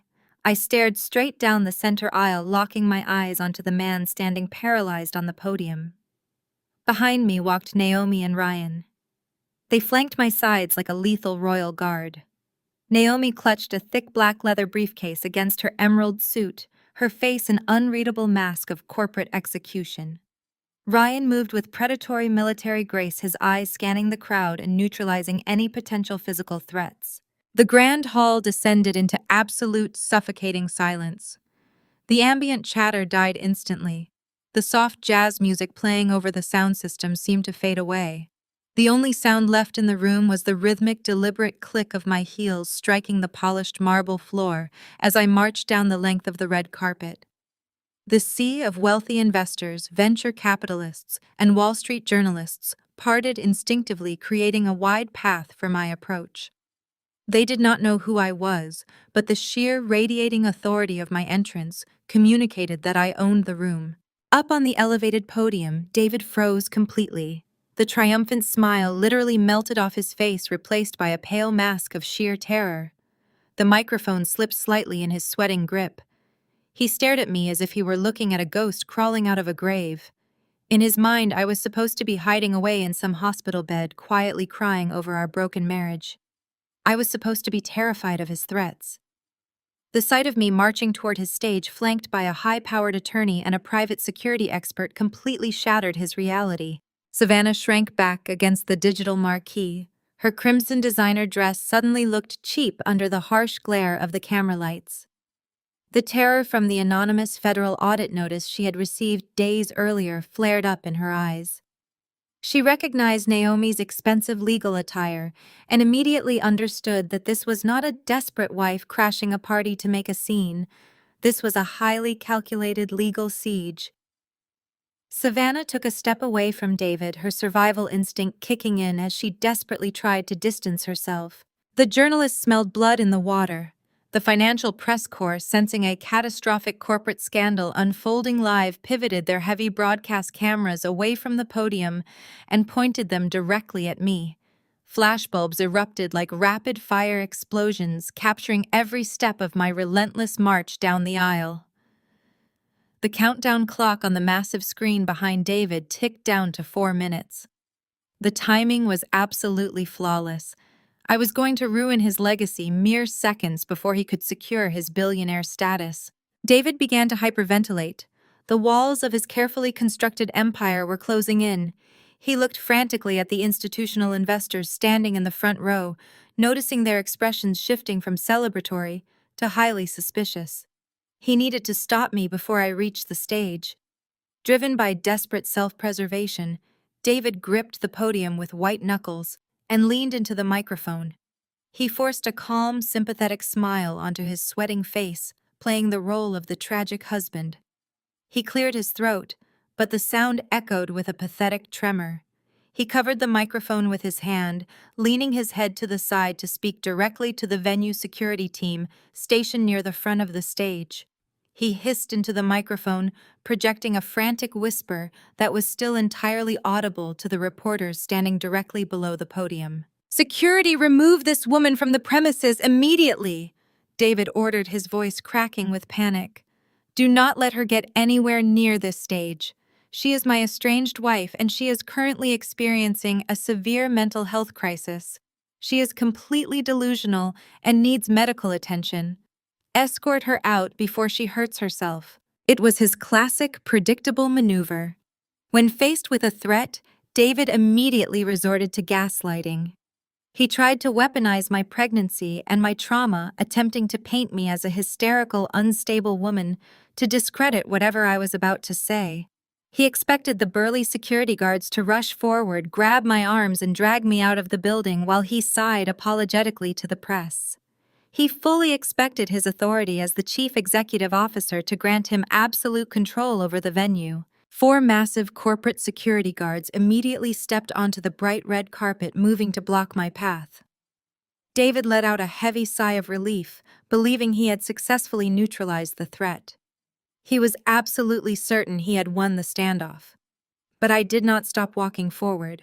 I kept my eyes firmly locked on David, my expression hardening into a look of absolute terrifying certainty.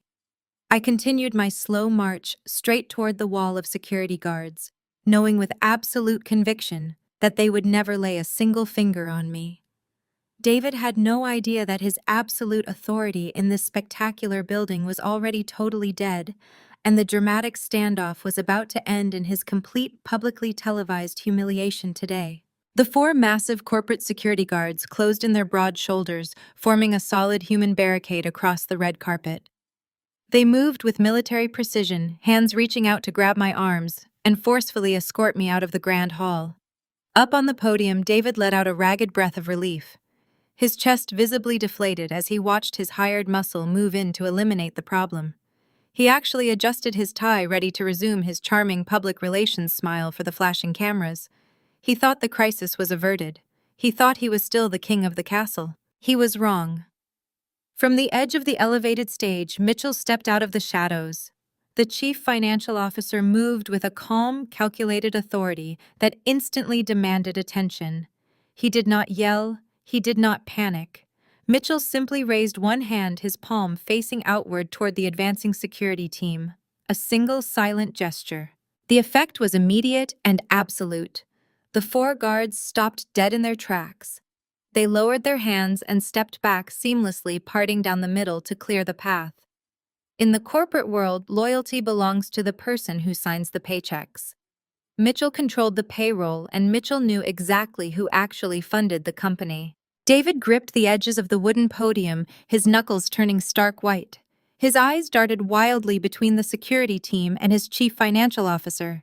He leaned into the microphone, his voice a frantic, desperate hiss. "What are you doing?" David demanded, completely abandoning his polished persona.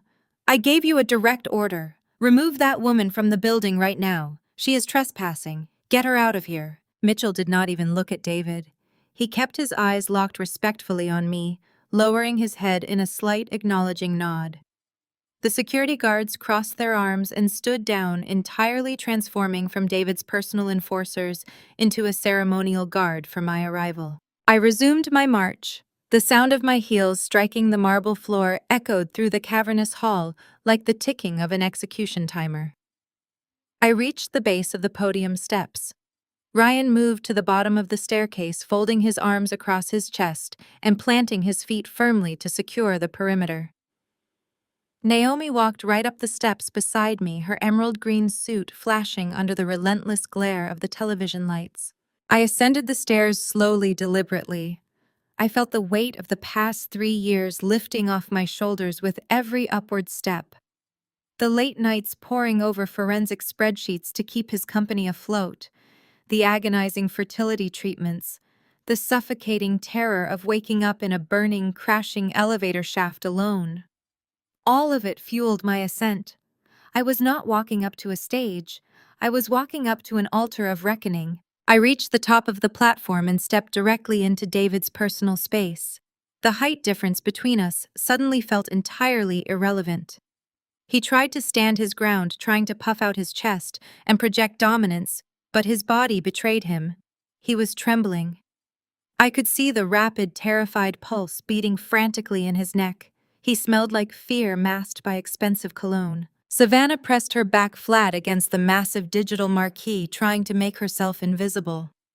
Her crimson designer dress clashed violently with her pale, terrified complexion.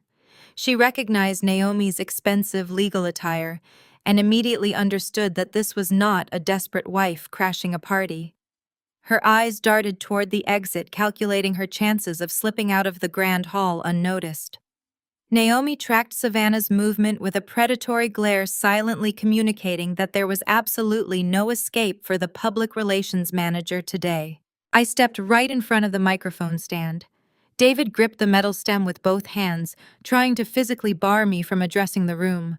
His eyes pleaded with me, a pathetic, silent begging that disgusted me to my very core. He was still trying to manipulate me with pity. "Claire, please, David," whispered his voice, cracking horribly. "Do not do this. We can talk about everything at home. Just walk away." I reached out and wrapped my hand around the microphone. My grip was unyielding. I stared directly into his terrified, shifting eyes. I did not blink. I did not soften. I ripped the microphone forcefully out of his sweaty hands. The sudden feedback screeched over the sound system, forcing several board members in the front row to cover their ears. I turned my body, positioning myself squarely at the center of the podium. The sea of Wall Street journalists, angel investors, and corporate partners stared up at me in absolute bewilderment. The flashing cameras had stopped.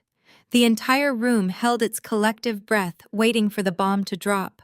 I looked out over this crowd, letting the heavy, suffocating silence stretch for a long, agonizing moment. Then I lifted the microphone to my lips. My voice rang out through the grand hall, crisp, sharp, and echoing with unassailable authority. "You cannot order security to remove the primary stakeholder of this company, David." The words slammed into the grand hall like a physical shockwave. The room fell dead silent. A pin drop would have sounded like a gunshot. The Wall Street reporters froze, their pens hovering over their notepads. The institutional investors in the front row stiffened in their tailored suits, their eyes widening in sudden, horrific comprehension. The narrative they had been fed for months was instantly shredded. David let out a choked, suffocated gasp. He staggered backward, literally stumbling away from me as if I had shoved him. He bumped into the digital marquee, his mouth hanging open. His brain desperately tried to process the impossible sentence I had just spoken. Stakeholder. Primary stakeholder. The words short-circuited his arrogant mind. The silence held for exactly 3 seconds, then absolute chaos erupted. The financial press corps exploded. 50 reporters started shouting over each other, desperately demanding clarification. Camera flashes turned the grand hall into a blinding strobe light of white-hot panic. Cell phones were whipped out as industry insiders frantically dialed their trading desks. The board of directors leaped out of their plush velvet chairs, demanding answers from the frozen, hyperventilating man on the stage. I stood perfectly still in the center of the storm. I let the chaos wash over the room, watching David's glorious billionaire debut disintegrate into a spectacular public catastrophe. This was the moment I had built in the dark. The trap was finally sprung. He had lost absolutely everything before he even realized it was all gone. I let the pandemonium rage for a full minute. The flashing cameras, the shouting reporters, the panicked board members demanding answers from the sweating man trapped against the digital marquee. Then I leaned back into the microphone. My voice did not need to be loud to cut through the noise. It carried the chilling weight of absolute certainty. I simply asked for the room to quiet down, and like obedient soldiers, the financial press corps instantly fell silent. The heavy oak doors remained sealed by Ryan and his security team. Nobody was leaving this grand hall until I finished my execution. "My name is Claire," I announced, ensuring every single recording device captured my words with perfect clarity. For the past 5 years, I have been known to the public strictly as David's wife. I have played the role of the quiet, supportive spouse standing in the background of his magazine covers. But in the corporate registry, and more importantly, in the federal tax records, I hold a very different title. I turned my gaze away from the reporters and locked eyes with the board of directors sitting in the front row. Their expensive suits could not hide their visible trembling. 3 years ago, this startup was hemorrhaging capital. I continued pacing slowly across the stage. You were weeks away from total insolvency. Your creditors were circling, and your prototype software was crashing. Then a miracle happened. An anonymous entity known as the Vanguard Angel Fund swooped in with a $15 million injection. That money saved your operations, secured your server space, and paid the salaries of every person standing in this room. David stood before you and took all the credit. He told you his brilliant pitching skills had secured the investment of a lifetime. I turned to look at David. He was shaking his head in slow, jerky movements, his brain violently rejecting the reality unfolding before him. He lied. I stated, my voice echoing like a gavel striking wood. There was no brilliant pitch. There was no boardroom negotiation. I am the sole controller of the Vanguard Angel Fund. I authorized that $15 million wire transfer from my private blind trust because I believed in my husband. I built the financial foundation of this entire empire while he took the applause. Gasps rippled through the audience. Journalists furiously typed on their smartphones, verifying the corporate registrations in real time. The brilliant visionary chief executive officer was entirely funded by his supposedly boring accountant wife. But I did not just provide the money, I said, shifting my attention to the technology reporters in the crowd. David likes to claim he is a software genius. He likes to tell the press that he coded the foundational algorithm in our garage. That is another convenient fiction. I am a forensic auditor by trade, which means I understand complex data architecture better than anyone. I wrote the core algorithm that processes your financial data. I hold the sole exclusive intellectual property rights to the source code. David finally found his voice, a pathetic high-pitched squeak of desperation. "You are lying," he choked out, clutching his chest. "The company owns the code. We filed the patents." I smiled, a cold, predatory expression that made him flinch. "You filed patents for the user interface, David, but you never owned the engine driving the car. I licensed the core algorithm to this company under a strict 3-year usage agreement. That agreement had an automatic renewal clause, provided the chief executive officer physically signed the extension forms. Those were the tax documents I brought to the office on the day of the elevator crash. You were too busy kissing your mistress to read them, and too arrogant to sign them properly. The license officially expired at midnight. As of this morning, I legally own 60% of your entire operational infrastructure, and you are currently running unlicensed stolen software." The lead underwriter from the investment bank stood up, his face drained of all color. He looked at David with pure, unadulterated rage. "You promised us clean intellectual property," the banker shouted. "You guaranteed the code was an unencumbered corporate asset. He could not guarantee anything," I interrupted, shutting the banker down. "Because he never bothered to understand the business he was supposedly running. But his incompetence does not stop there." I took a step closer to David. He pressed himself harder against the digital screen, trying to melt into the wall. Savannah was weeping silently in the corner, realizing she had hitched her wagon to a man who possessed absolutely zero real power. 2 days ago, I continued projecting my voice to the back of the hall. When the institutional investors discovered David's violent behavior in the elevator and began pulling their capital, he panicked. He realized the initial public offering was collapsing. He frantically searched for an emergency bridge loan to cover the deficit. He signed a highly aggressive convertible debt agreement with a shadow-holding firm trading massive equity at a terrible valuation just to keep today's ceremony alive. I watched the exact moment the realization finally hit David. His eyes widened to an impossible size. His jaw dropped, the breath hitched in his throat as the horrific truth clicked into place. "Yes, David," I whispered directly to him, though the microphone carried the sound to everyone.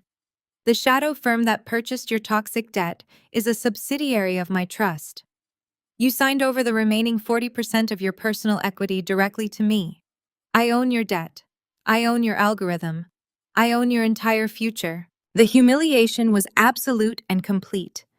David slumped against the podium, his legs giving out entirely.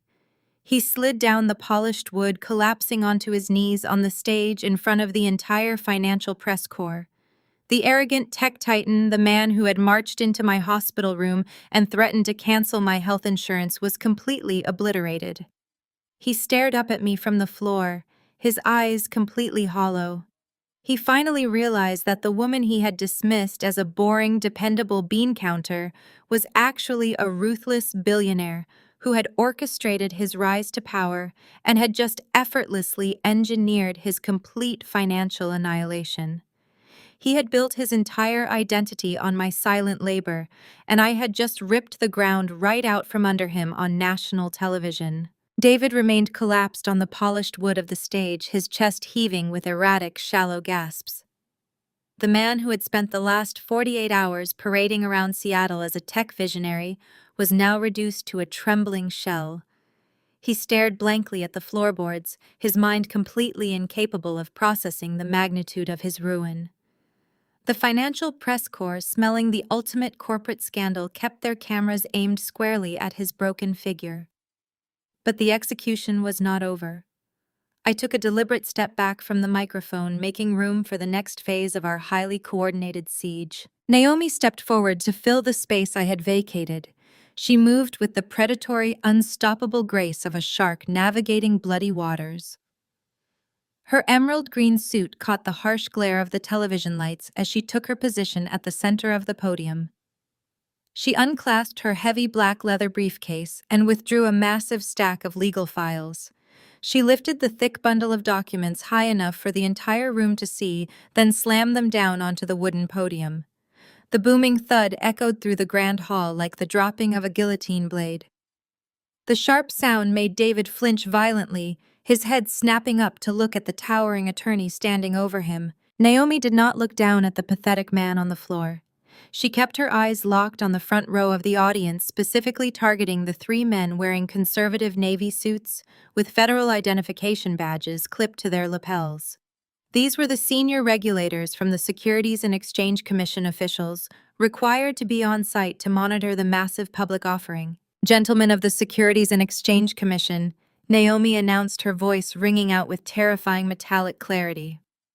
"My name is Naomi, and I represent the Vanguard Angel Fund.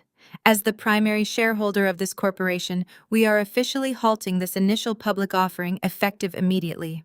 A collective gasp ripped through the room.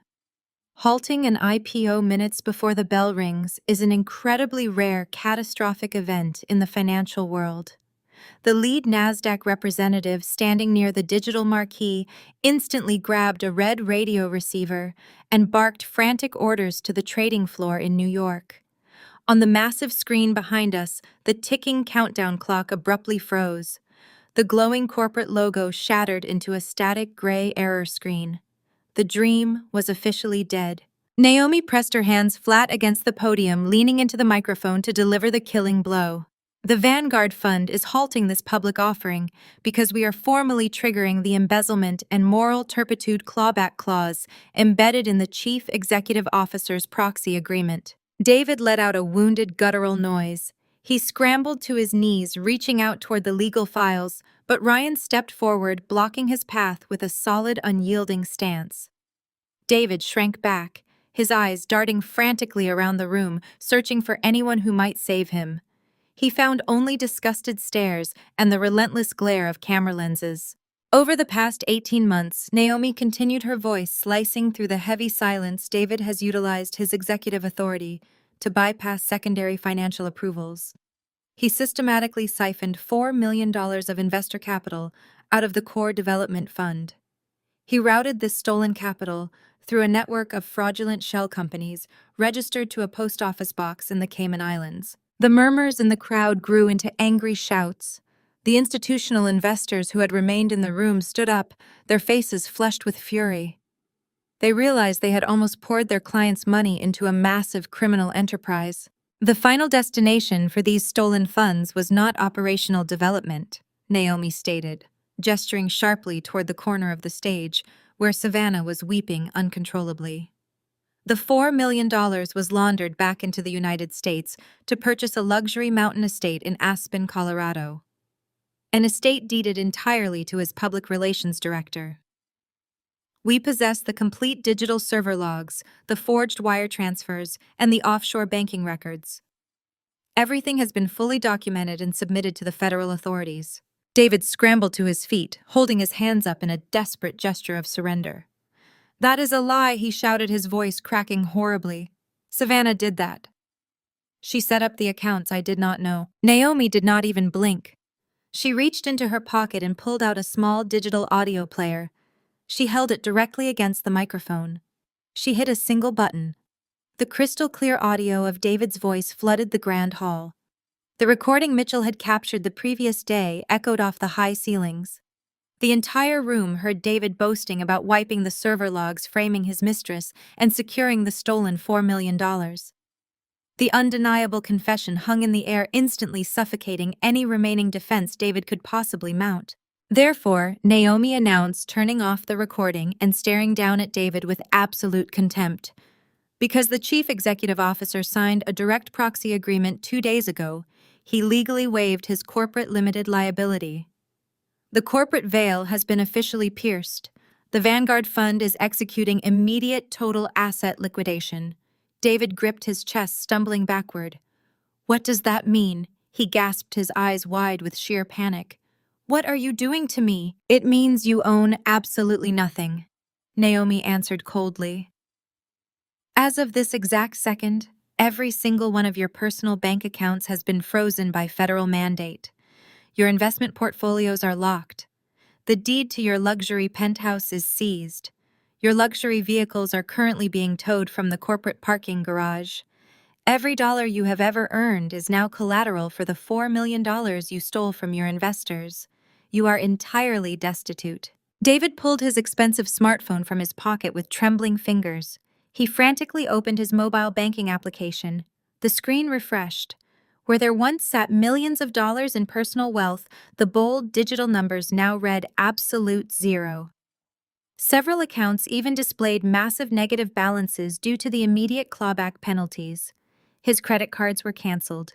His emergency funds were erased. He had been stripped down to the very lint in his pockets.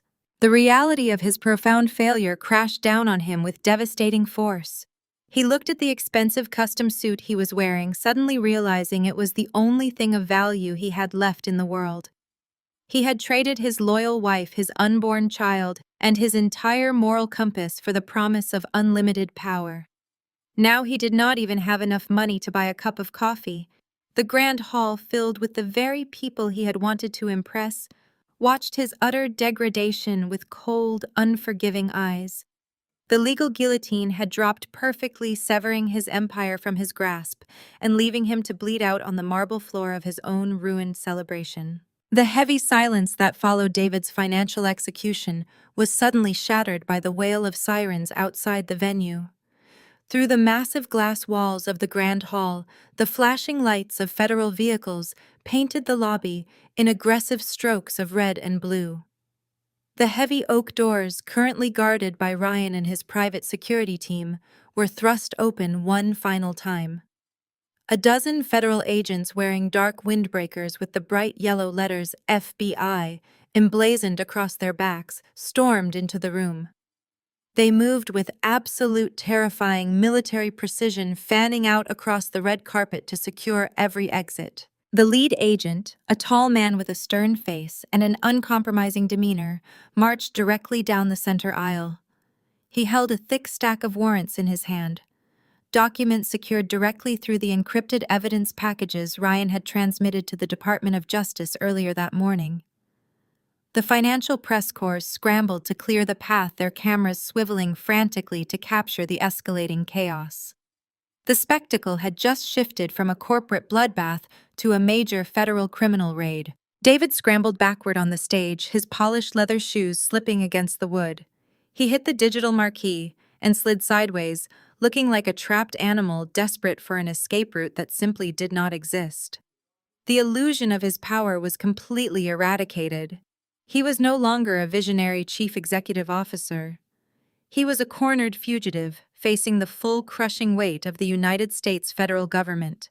In the corner of the stage, the sheer pressure of the advancing federal agents completely broke Savannah.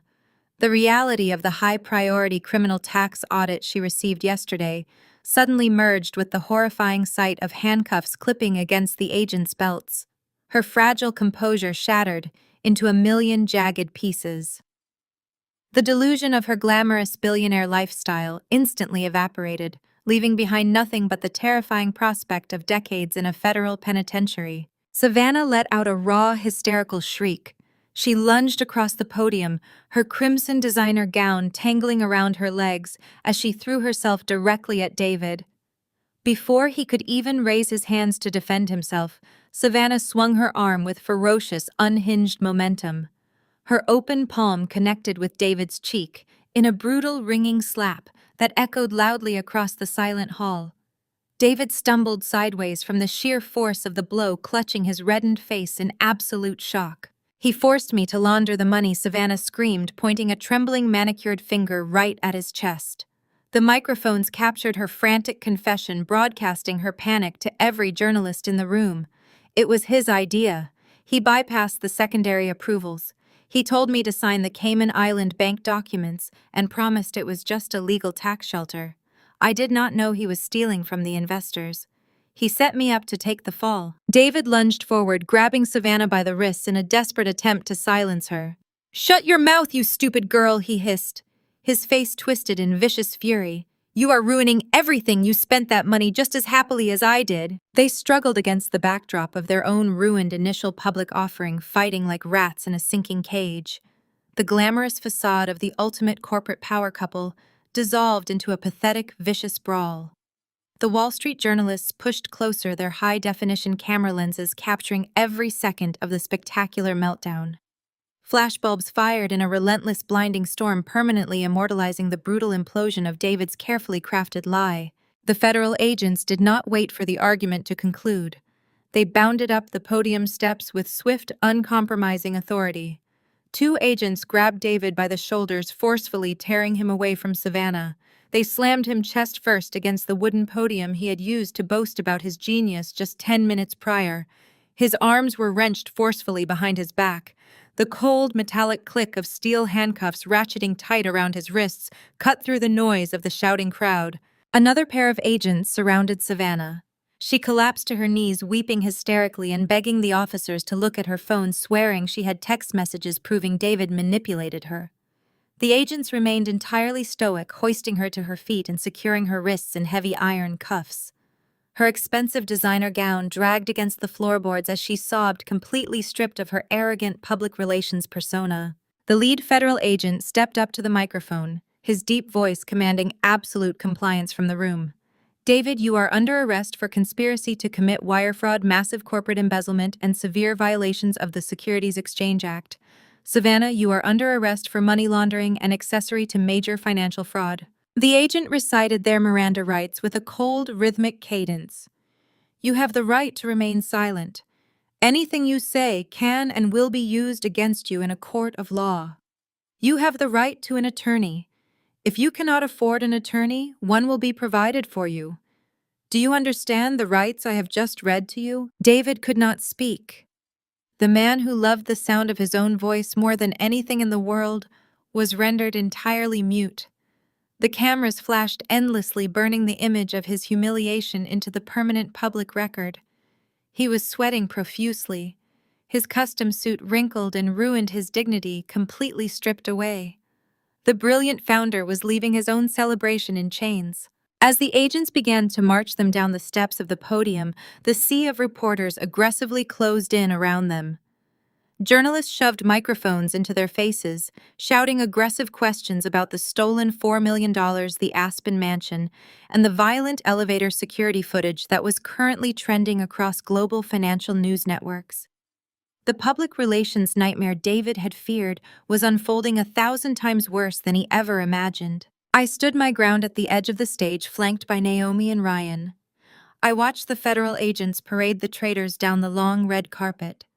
The same red carpet David had strutted across with absolute arrogance just an hour ago was now the path of his ultimate walk of shame. I felt no pity. I felt no remorse.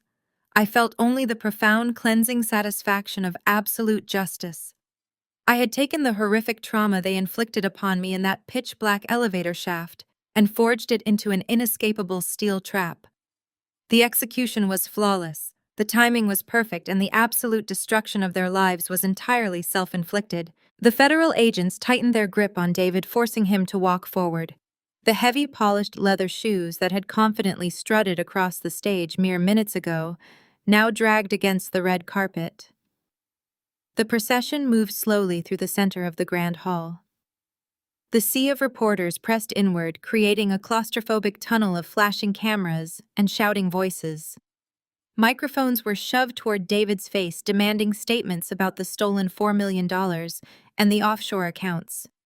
He kept his head bowed, his chin practically resting on his chest, desperately trying to hide his tear-stained face from the relentless media glare. Savannah was marched out first, her hysterical sobbing echoing over the noise of the crowd. She was completely broken, her grand billionaire fantasies replaced by the horrifying reality of a federal indictment. As she passed by the front row of institutional investors, the very people she had tried to charm with her public relations smile turned their backs on her in absolute disgust.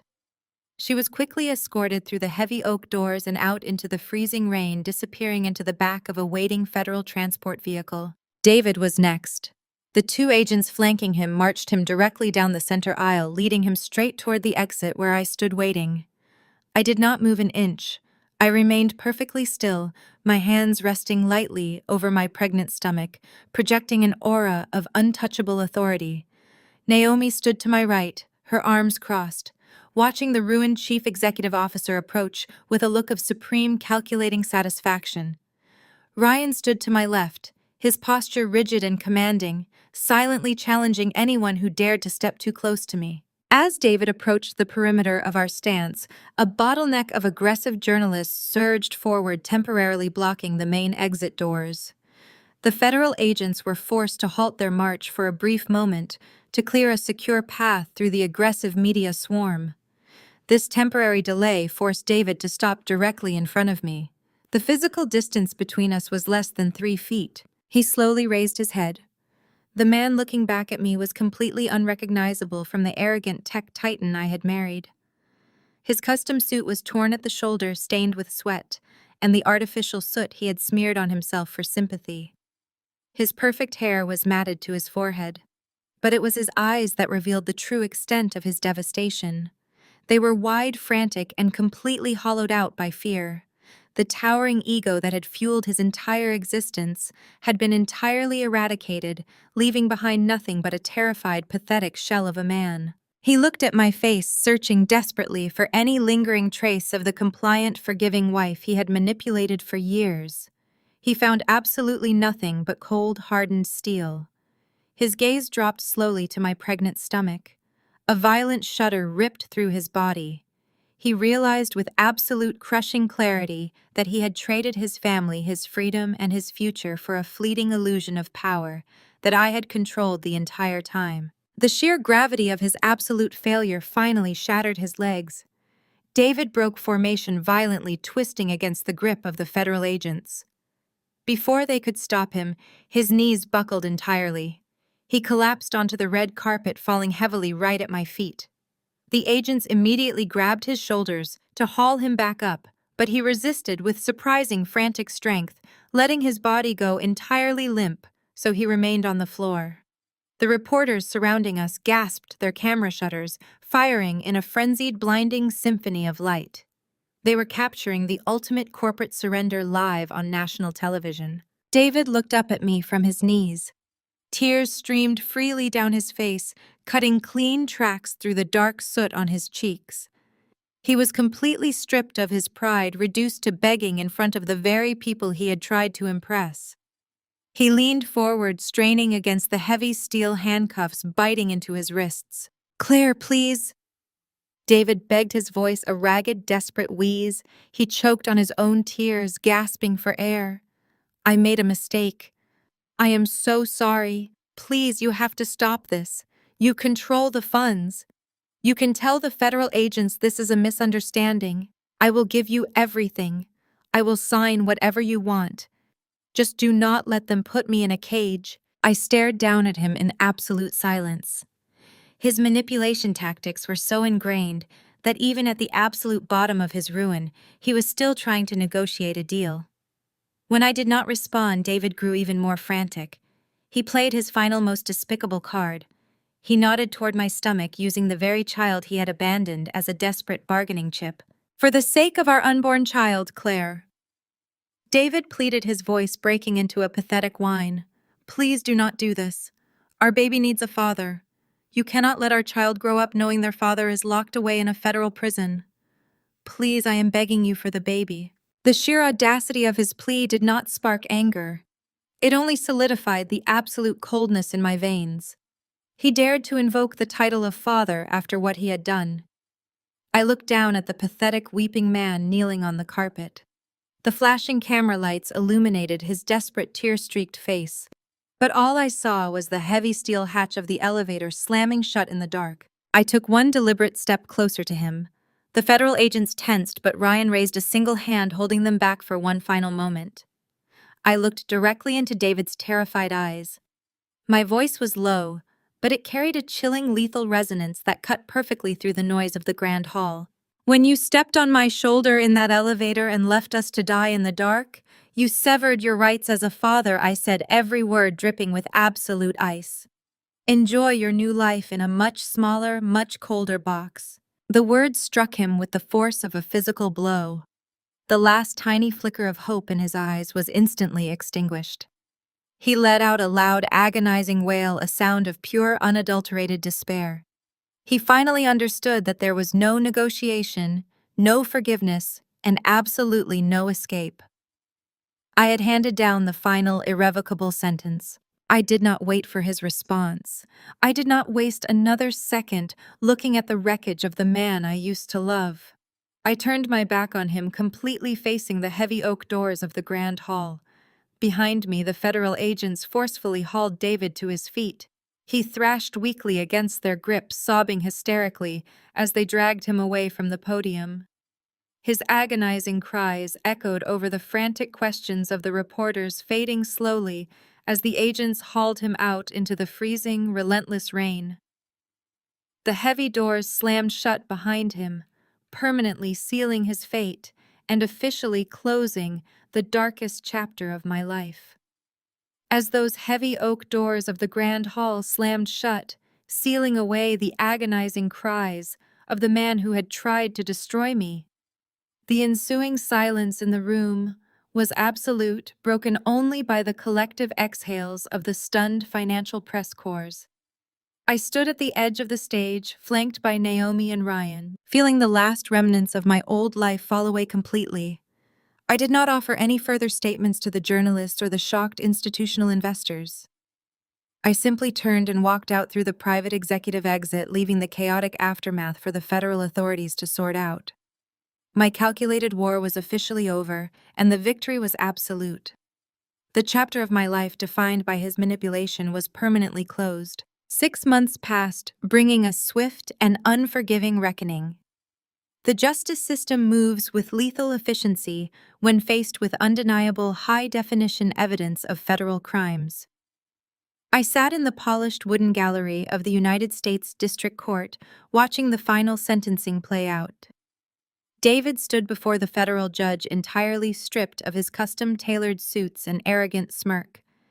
He wore a standard-issue bright orange prison jumpsuit. His posture was deeply slouched, his shoulders rounded in permanent defeat. The judge showed absolutely no leniency, citing his egregious breach of fiduciary duty, his highly calculated and malicious corporate embezzlement, and his blatant, remorseless securities fraud against the very investors he promised to protect. The gavel fell with a heavy, echoing thud, condemning David to 15 long years in a maximum security federal penitentiary. He would spend the next decade and a half locked in a sterile concrete cell, completely erased from the elite financial circles he had sacrificed his soul to join. There would be no early parole, no special treatment, and absolutely no redemption for his crimes. Savannah fared no better during her separate hearing. The judge sentenced her to 5 years in federal prison for her direct role in money laundering and acting as an accessory to major financial fraud. Furthermore, the court authorized the complete forfeiture of all her illicitly obtained assets, the luxurious mountain estate in Aspen. The designer wardrobes and the offshore accounts were seized entirely by the federal government to provide financial restitution to the defrauded startup investors. She wept bitterly as the heavily armed federal bailiffs firmly gripped her arms and led her out of the crowded courtroom, finally realizing that playing the willing, greedy accomplice to a malignant narcissist guaranteed her absolute and total destruction in the eyes of the law. Her tears elicited absolutely no sympathy from anyone. With the toxic elements entirely excised, the company required immediate and massive restructuring. I utilized my dominant equity position through the Vanguard Angel Fund to take absolute control of the board of directors. I did not want to serve as the chief executive officer. My expertise belonged in high-level strategy and forensic oversight. Instead, I officially promoted Mitchell to the chief executive position. He had proven his unyielding loyalty, sharp tactical mind, and exceptional financial integrity when he secured the audio recording of David's confession. Under Mitchell's steady, principled leadership, and with my strict financial guidance from the head of the executive board, the software startup successfully stabilized its market position. We systematically cleaned the operational ledgers, painstakingly rebuilt vital investor trust, and ultimately launched the initial public offering on our own precise terms, emerging stronger and completely untethered from the dark shadow of David's deceitful reign. But my greatest victory had absolutely nothing to do with stock valuations or corporate takeovers. My true triumph occurred on a quiet, sunlit morning in a serene maternity ward. The atmosphere in the delivery room was the exact opposite of the pitch-black, suffocating terror of that falling elevator. I gave birth to a healthy, beautiful baby girl. She possessed a strong, fierce cry and bright eyes that filled my heart with an overwhelming, profound joy. I held my daughter securely against my chest, feeling the steady, reassuring rhythm of her tiny heartbeat. It was the precise moment my true life began. The story of Claire's survival and ultimate triumph offers a profound lesson on the nature of trust, resilience, and the true definition of strength. When trapped in a literal and metaphorical dark place, Claire realized that the very person she had selflessly uplifted was willing to sacrifice her for his own preservation. Her harrowing experience teaches us a highly vital truth. We must never, ever allow our kindness, unyielding loyalty, and silent sacrifices to be weaponized against us by those who lack basic integrity. Too often, we pour our finite resources, genuine love, and precious energy into building up the people around us, assuming they will naturally offer the exact same devotion in return.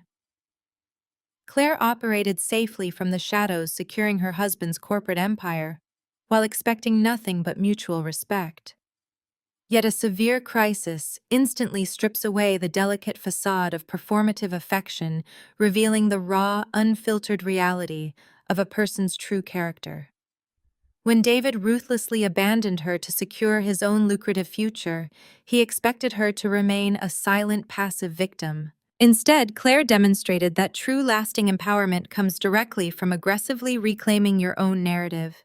She did not waste her energy weeping endlessly over the cold ashes of a shattered illusion. She brilliantly used the darkness to forge the specific weapons necessary to completely dismantle the toxic structure that held her down. This gripping narrative beautifully illustrates that our darkest moments do not have to be our breaking points. They can be the exact crucible where our greatest personal boundaries are permanently forged. It serves as a powerful reminder that walking away from manipulative people is not a failure, but an act of profound self-love. If you found value in this reflection, please share your thoughts below and subscribe to our channel for more empowering stories.